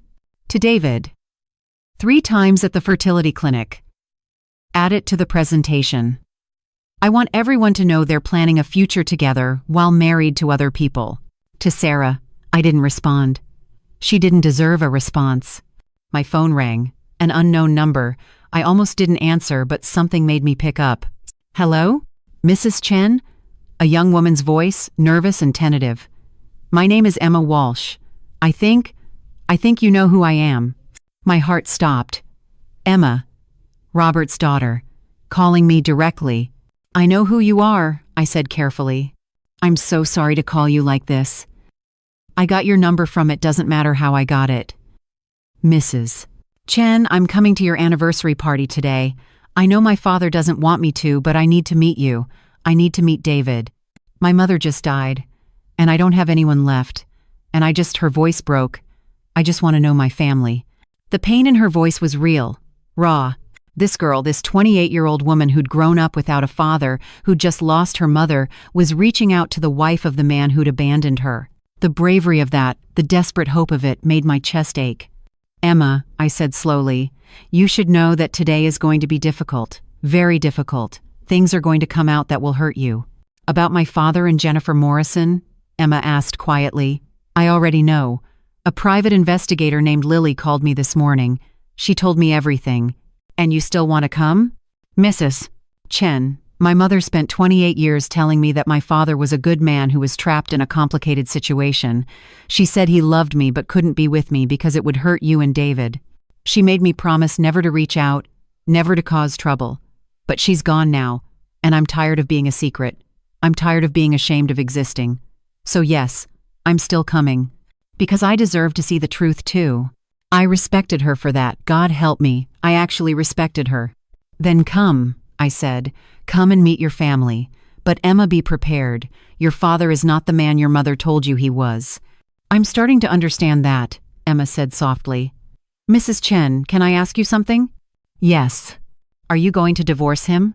The question was so direct, so honest, that I had to answer in kind. Yes, today, in front of everyone. I'm going to expose every lie he's ever told, and then I'm going to divorce him and take everything he has left. Emma was quiet for a moment. Good, she finally said. He deserves it. And Mrs. Chen, I'm sorry. I'm so sorry for existing, for being the evidence of his betrayal, for— Stop, I interrupted. Emma, none of this is your fault. You didn't ask to be born. You didn't ask for a father who was too cowardly to claim you. You're as much a victim in this as David and I are. Thank you, she whispered. I'll see you this afternoon. After she hung up, I sat under the dryer with tears streaming down my face. Gabriella noticed when she came to check on me. Mrs. Chen, what's wrong? Nothing, I said, wiping my eyes. Just emotional about the party. 50 years is a long time. The longest, Gabriella agreed, giving my shoulder a gentle squeeze. But you made it. That's something to celebrate. Except I hadn't made it. The marriage had been dead for decades. I just hadn't known I was mourning. 2 hours later, I looked in the mirror at Gabriella's handiwork. My hair was perfect auburn with golden highlights that caught the light, styled in soft waves that made me look elegant and timeless. She'd talked me into a makeup session too, and the artist had worked magic. My eyes looked brighter, my cheekbones more defined, my lips fuller. I looked 10 years younger. I looked beautiful. I looked like a woman who had everything to lose and nothing left to fear. Stunning, Gabriella said, spinning the chair so I could see the back. Mr. Chen is going to fall in love with you all over again. If only she knew. I paid $350 for hair and makeup, charged to the credit card Robert had given me for household expenses, and walked out into the June sunshine. It was almost 1 o'clock. 2 hours until the party started. I drove to David's house in Brookline. He was waiting for me, dressed in a dark suit that made him look older, more severe. My gentle son had transformed into someone I barely recognized, someone hard and angry and ready for war. Mom, he said when he opened the door, you look incredible. I want to look good in the photographs, I said, the ones that will be in the newspaper when they report on the scandal. Jennifer appeared behind David, and for a second I forgot everything Lily had told me. For a second, she was just my daughter-in-law, the woman who'd been part of our family for 20 years. She looked beautiful in a pale pink dress, her dark hair swept up, her makeup flawless. Then I remembered her kissing Robert, remembered the hotel receipts, remembered her saying, "When Maggie finally dies." "Maggie," Jennifer said with a bright smile, coming forward to hug me. "You look absolutely gorgeous. I can't wait for the party. It's going to be so special." I let her hug me, feeling her arms around me, smelling her expensive perfume, the perfume Robert had bought her with my money. I forced myself to hug her back, to smile, to play the role one last time. "It's going to be unforgettable," I said. "Everyone's going to be talking about this party for years." "I hope I look as good as you when I'm your age," Jennifer said, stepping back. "You and Robert are such an inspiration. True love really does last forever." The lies came so easily to her, so naturally. She looked me right in the eyes and lied without a flicker of guilt. "Jennifer," I said sweetly, "I'm so glad you'll be there today. Front row seat to everything. You wouldn't want to miss a single moment." Something flickered in her eyes, confusion maybe, or the first hint of unease. But then David spoke up. "Jennifer, can you go grab my phone from upstairs? I think I left it in the bedroom." She went without question, her heels clicking on the hardwood floors. The moment she was gone, David grabbed my hands. "Mom, I can't do this. I can't stand next to her and pretend everything's normal. I can't watch her smile at Dad and know what they're doing together. Just 2 more hours," I said firmly. "Just 2 more hours of pretending, and then we never have to pretend again. Can you do that for me? Can you hold it together for 2 more hours?" David took a shaky breath. "For you, Mom. Only for you." Jennifer came back with the phone, and we all drove together to the Esplanade, the perfect family, heading to the perfect party to celebrate the perfect marriage.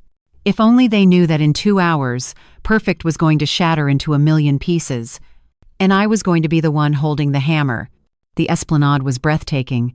I had to admit that even through the fog of betrayal and rage that had settled over me like a shroud. The white tent stood pristine against the blue June sky, its sides open to catch the breeze off the Charles River, 200 white folding chairs arranged in perfect rows.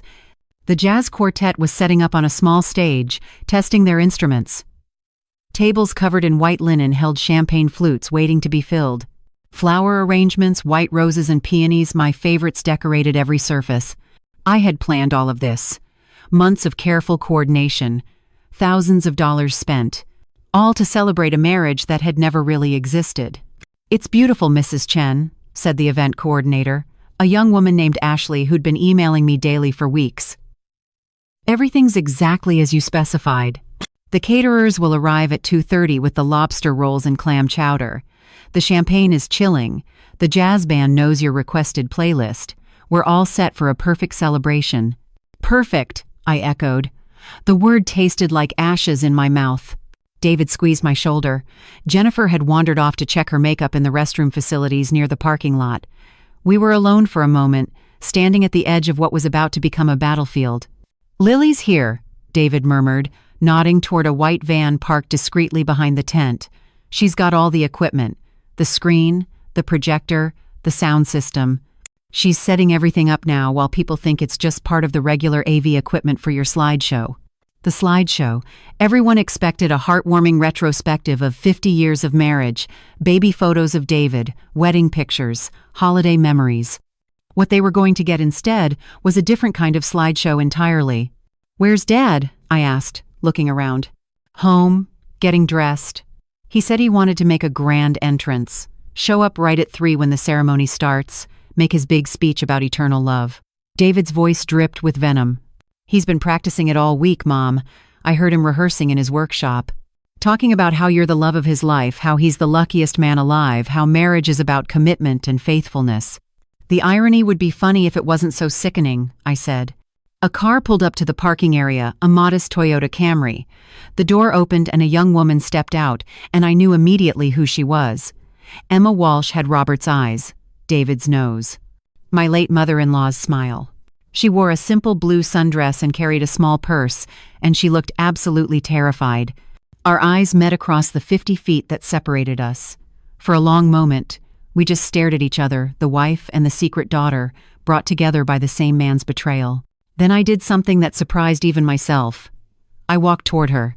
"Emma," I said when I reached her. "Mrs. Chen." Her voice trembled. Up close, she was lovely. Clear skin, dark hair pulled back in a simple ponytail, minimal makeup. She looked young and vulnerable and completely out of her depth. I almost didn't come. I sat in my apartment for an hour, trying to decide if I should just stay home, let you have your party without me ruining it. "You're not ruining anything," I said. "Your father already did that 28 years ago when he betrayed everyone who trusted him." "My mother always said he was a good man," Emma whispered.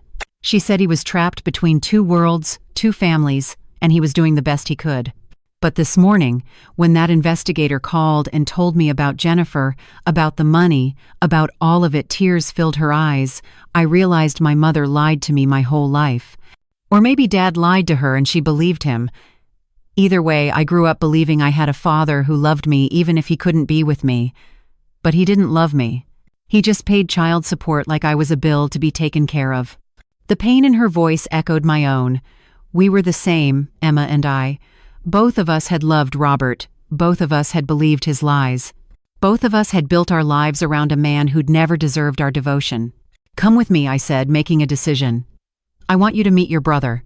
David had been watching from a distance. As we approached, I saw his face go through a dozen emotions: shock, anger, confusion, and finally, something that looked almost like wonder. You look just like me, he said to Emma. Well, like me and Mom. You have the Chen family bone structure. You're a cardiac surgeon, Emma said shyly. I looked you up online. You've published papers on valve replacement techniques. You save people's lives. And you're a preschool teacher? David replied. I looked you up too. Your kids made you a video for Teacher Appreciation Day last month. It's on your school's website. They adore you. You watch that? Emma's face flushed with pleasure. I have a sister, David said, his voice cracking. I grew up as an only child, wishing I had a sibling, and the whole time I had a sister living 30 minutes away, Dad kept us apart our entire lives.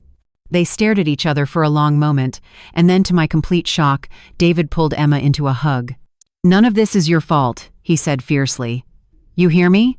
None of this is your fault. Emma sobbed against his shoulder, and I watched my son comfort his secret half-sister, and I felt my heart break and heal simultaneously. Robert had tried to keep us divided. He'd kept Emma hidden, kept David ignorant, kept me deceived. But here we were, 3 victims of his lies, finding each other despite him. Mrs. Chen, Emma said, pulling back from David and wiping her eyes. I don't expect anything from you. I'm not here to cause problems or make claims on your family. I just wanted to meet you, to see that I'm real to someone besides my mother, to know that I exist in the Chen family story, even if it's just for today. You exist, I said firmly. You're David's sister, you're Robert's daughter, and after today, everyone will know it. Emma, I need to ask you something. When the truth comes out, all of it, publicly, in front of everyone, I need you to stand with David and me. I need you to be visible. Can you do that? Emma's eyes widened. You want me to be part of exposing him? I want you to stop being his dirty secret, I said. I want you to stand up and let everyone see that you're a real person, not a line item in his bank statements. I want Judge and Mrs. Morrison to see that their daughter's lover has another daughter he's kept hidden. I want everyone who's ever admired Robert Chen to know what kind of man he really is. I don't know if I can do that, Emma whispered. I'm not brave like you. You drove here today, I said. You came to a party where you knew you weren't wanted, to meet a family who didn't know you existed. That's the definition of brave. More cars were arriving now, early guests, eager to get good seats. I recognized neighbors, Robert's former colleagues, friends from our church.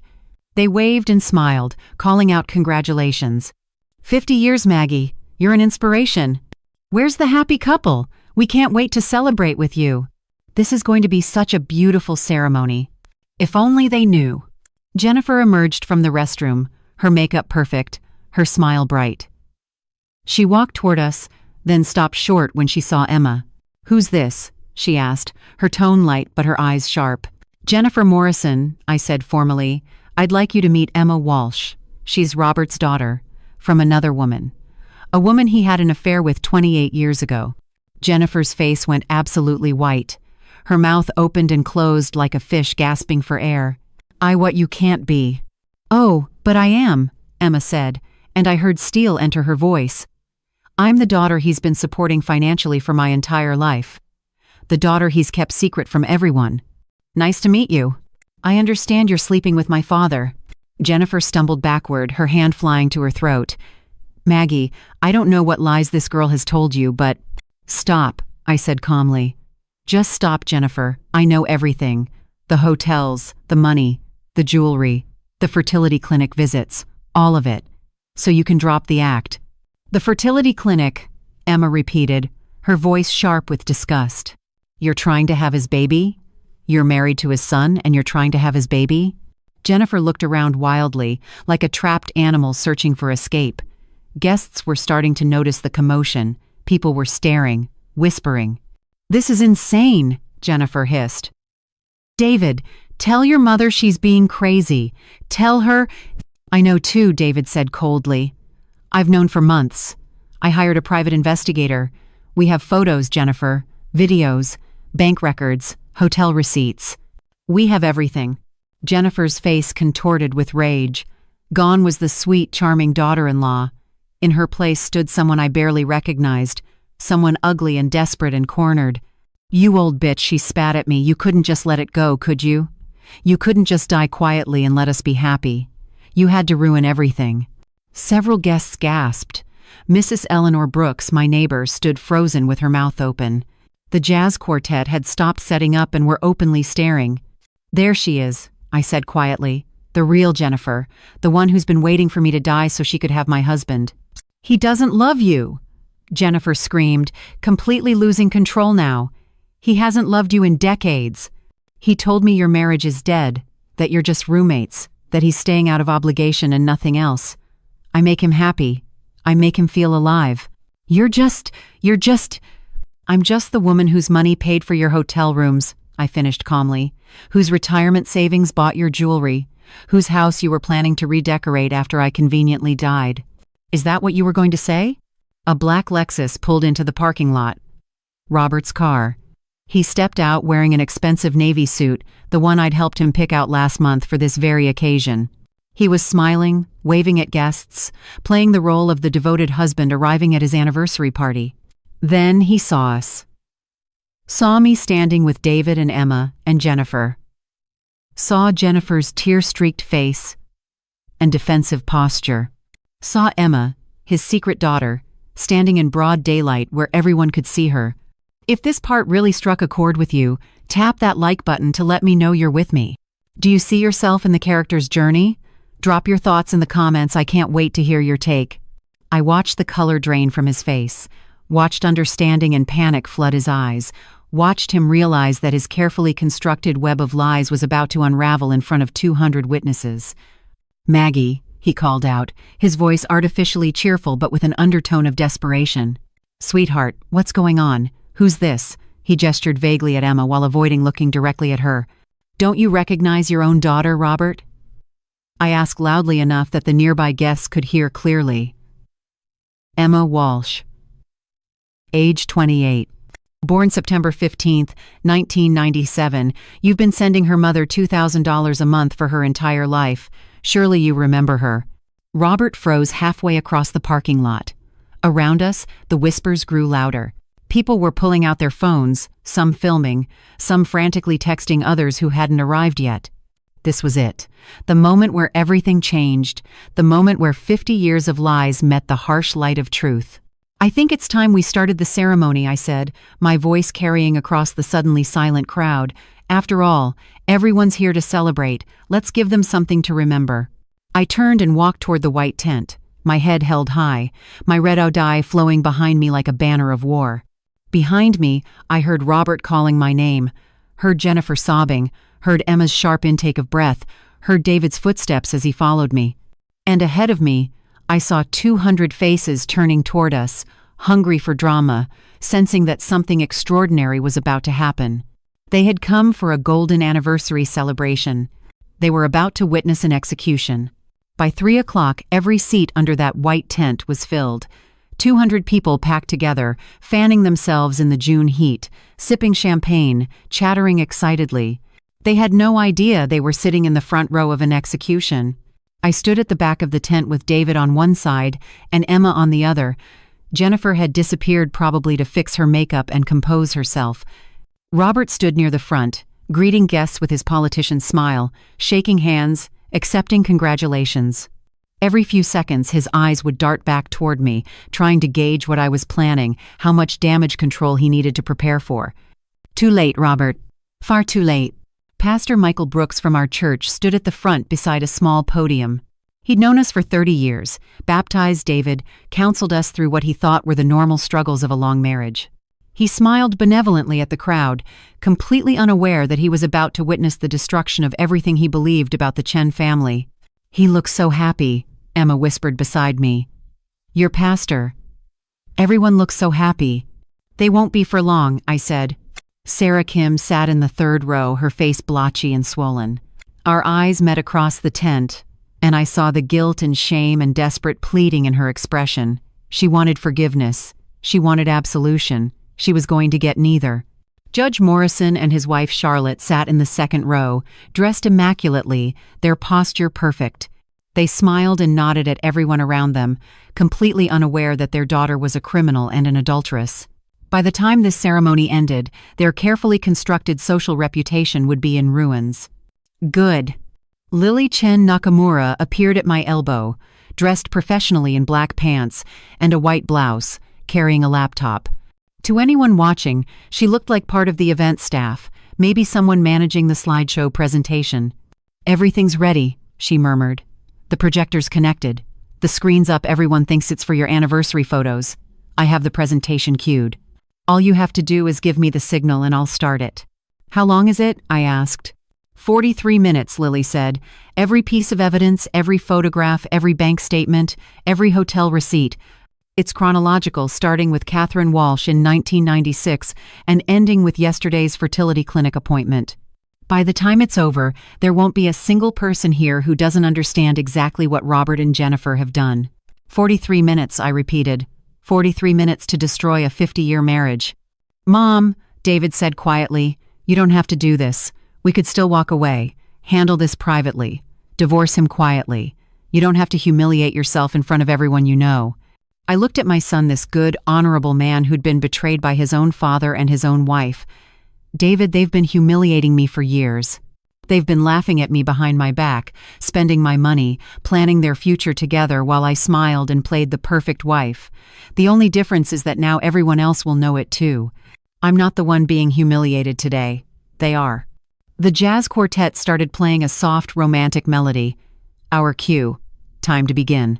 I walked down the center aisle on David's arm, with Emma following behind us. The crowd gasped when they saw Emma, this beautiful young stranger who looked so much like David, so much like Robert. The whispers started immediately. "Who is that girl? She looks just like them. Is that a daughter? I thought they only had David."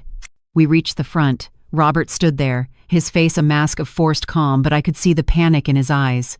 Up close, I could smell his cologne, the same scent he'd worn on our wedding day 50 years ago. The same scent that had comforted me through 50 years of what I'd thought was love. Now it just smelled like lies. "Maggie," he said softly, reaching for my hand. "Sweetheart, can we talk privately before we start? Just for a moment?" I pulled my hand away from his.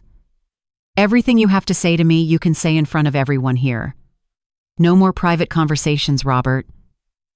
No more secrets. No more lies." Pastor Brooks cleared his throat, looking confused. "Shall we begin?"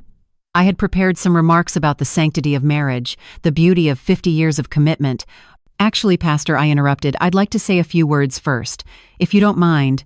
Of course. Of course." He stepped aside, gesturing to the podium. "The floor is yours, Margaret." I walked to the podium, looking out at 200 faces. Some I'd known for decades, some were newer friends. All of them were about to learn truths I'd only discovered this morning. My hands shook as I gripped the wooden edges of the podium. For a moment I couldn't speak, couldn't find the words. 50 years of my life about to be reduced to a public scandal. 50 years of memories about to be revealed as illusions. Then I thought about Jennifer saying, "When Maggie finally dies." I thought about Robert forging my signature to fund his affair. I thought about Emma growing up without a father. I thought about David working 80-hour weeks while his wife slept with his father. And suddenly, the words came easily. "Thank you all for being here today," I began, my voice steady and clear. "When Robert and I sent out these invitations 6 months ago, I thought we were celebrating 50 years of marriage. 50 years of love, loyalty, and partnership. The kind of marriage people dream about. The kind of marriage people hold up as an example." Robert had gone absolutely still beside the podium. I could feel his eyes on me, feel him trying to will me to stop talking. I didn't stop. "But this morning," I continued, "I learned something. I learned that the marriage I thought we had never existed.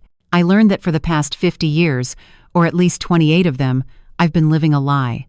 And I decided that all of you, who took time out of your Saturday to come celebrate with us, deserve to know the truth. The tent had gone completely silent. Even the jazz quartet had stopped playing. 200 people holding their collective breath, sensing something dramatic was about to unfold. "Robert," I said, turning to look at my husband, "would you like to tell them? Or should I?" His face had gone gray. Beads of sweat formed on his forehead despite the tense shade. "Maggie, please, don't do this. Not here. Not like this." "Not like this?" I repeated. "You mean not publicly? Not in front of everyone?" "Robert, you've had 50 years to tell the truth privately. You chose lies every single time, so now we're going to do it my way." Jennifer appeared at the back of the tent, her face freshly made up but her eyes wild with panic. She started walking quickly toward the front, probably planning to drag me away, to create some kind of distraction. David stepped into her path, blocking her. "Sit down, Jennifer," he said loudly enough for everyone to hear. "You're going to want to be sitting for this." Judge Morrison stood up. "What's the meaning of this? Jennifer, what's going on?" "Sit down, Judge," I said, my voice cutting across the confused murmurs. "You're going to want to be sitting too. Trust me." The judge sat slowly, his wife clutching his arm, both of them looking bewildered. "Lily," I called out, "start the presentation." The large screen behind me flickered to life. The first slide appeared a title card in simple black text on white background. "The Truth About Robert Chen, 50 Years of Betrayal." The crowd gasped. Robert lunged toward the laptop, but David and a man I didn't recognize, probably one of Lily's security people, blocked him. "You're going to watch," David said coldly to his father. "Every single person here is going to watch, and you're going to stand here and face what you've done." The second slide appeared, a photograph from 1996.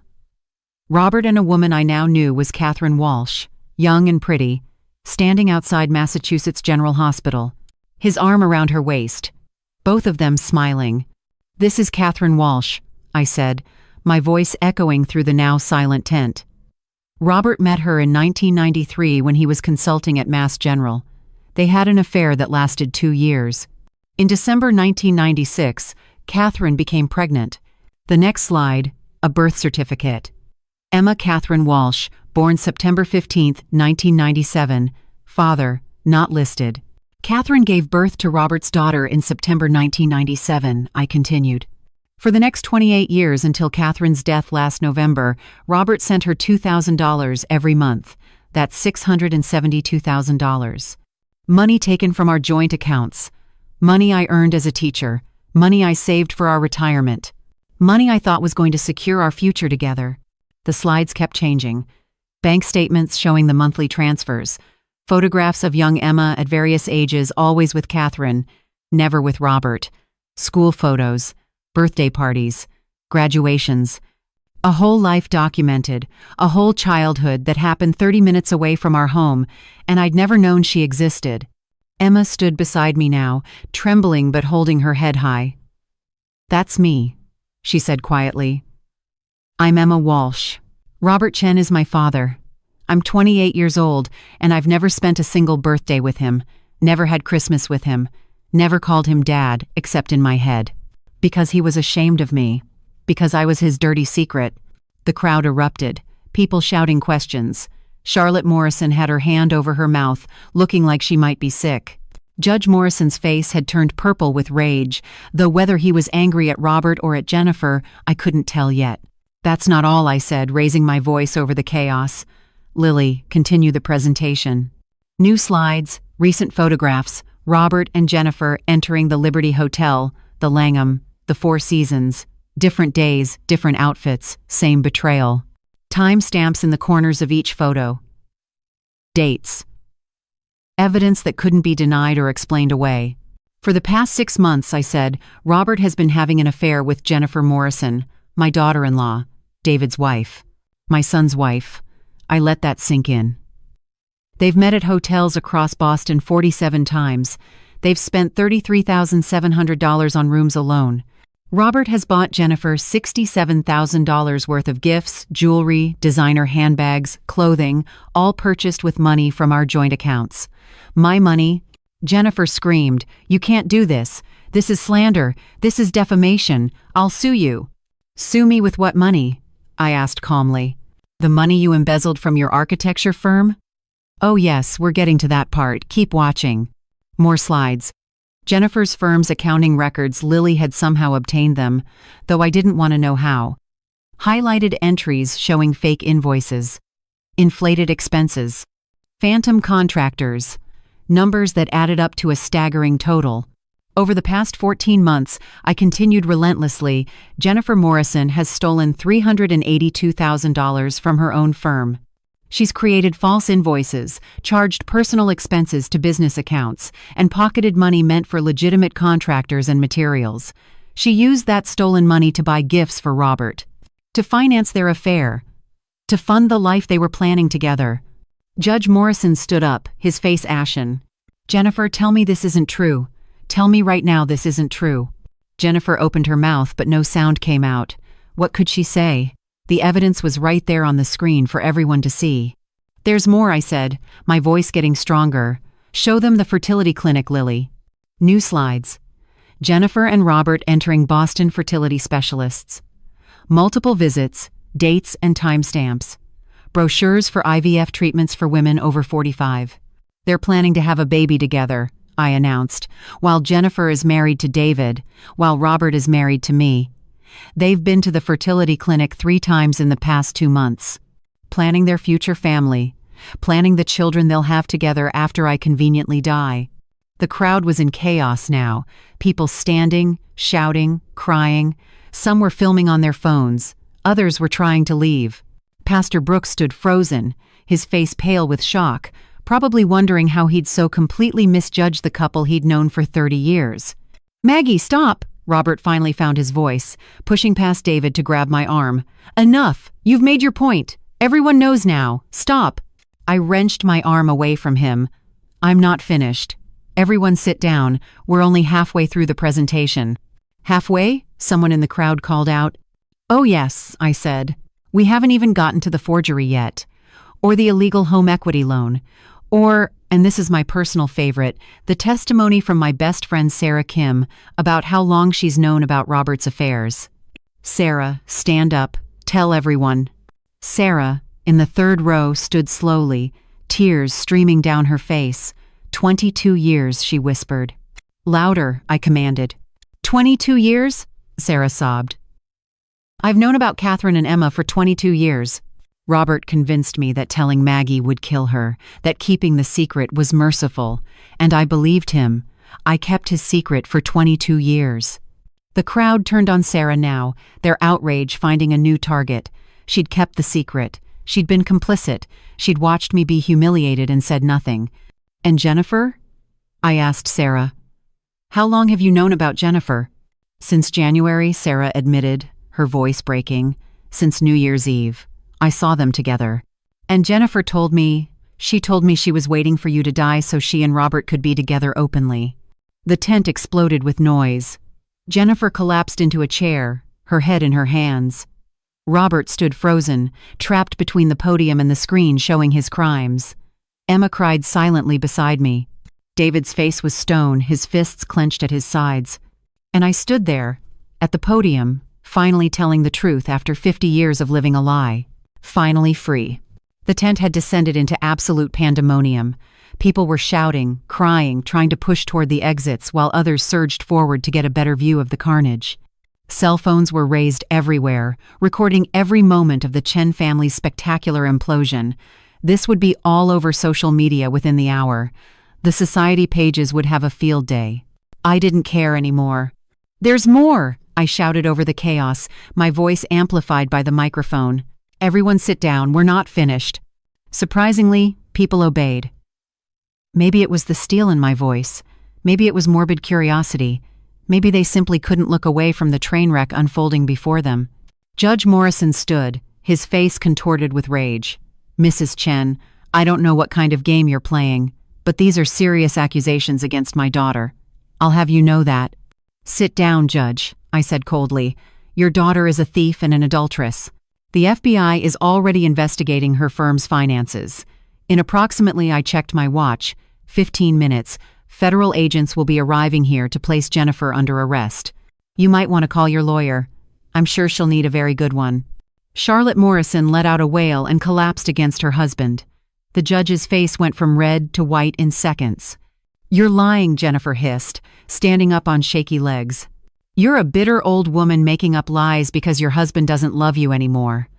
None of this is true. I don't know who doctored these photos, who fabricated these bank statements, but—" "Lily," I called out, "play the videos." The screen changed. Now instead of still photographs, we saw moving images. Robert and Jennifer in the lobby of the Liberty Hotel, checking in together. Timestamp, March 23rd, 2:14 p.m.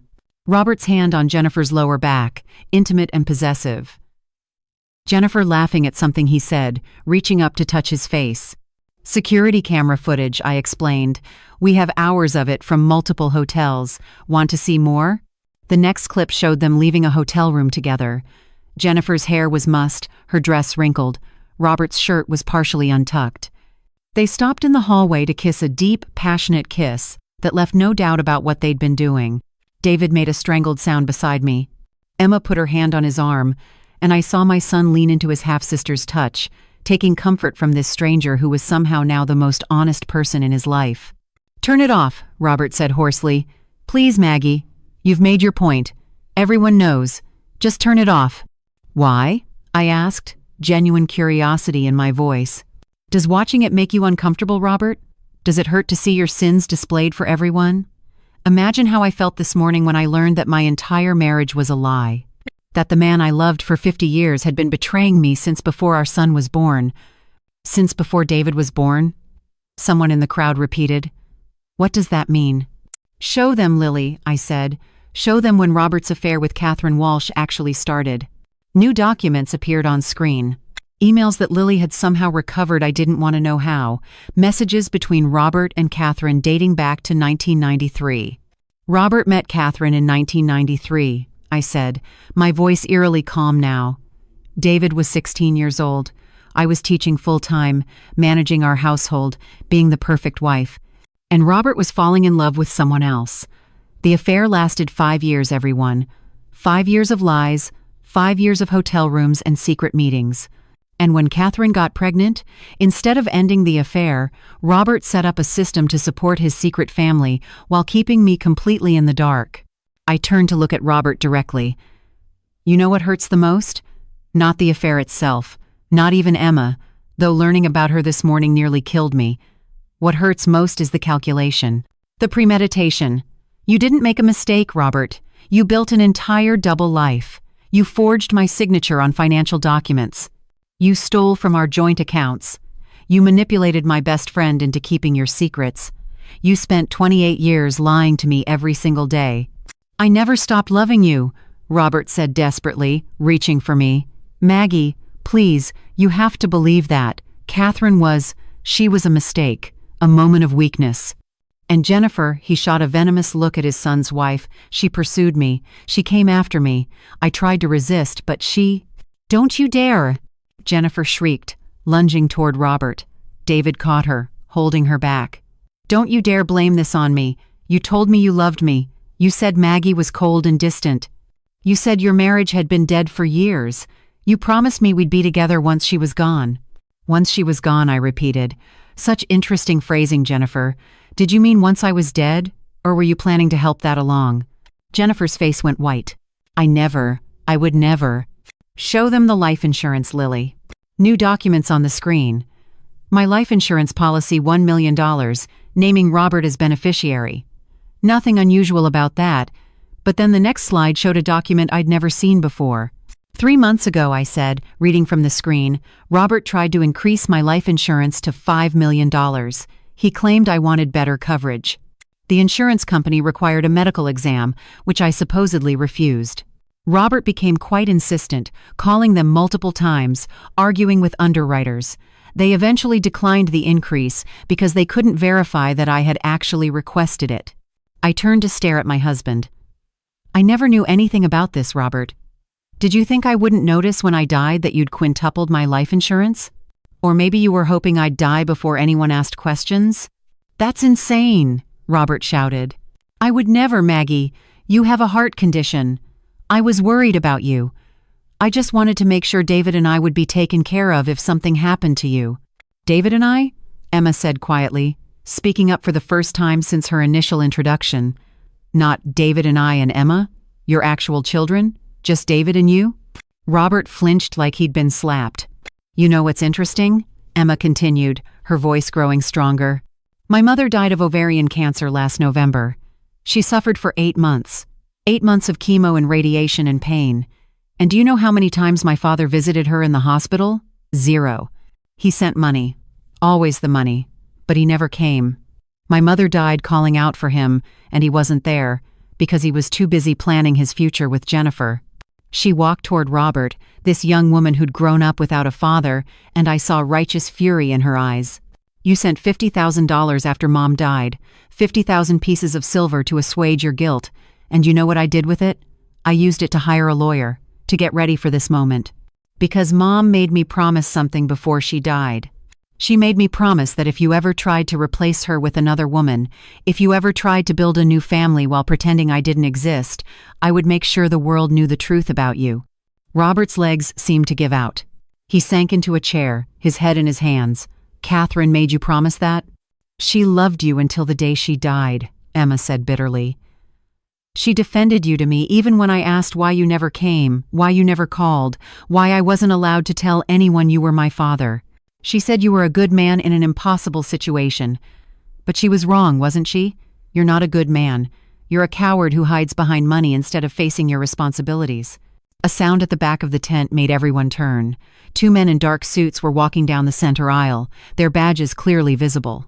Jennifer Morrison? One of them called out. Jennifer tried to run. Actually tried to run, stumbling in her heels toward the side of the tent.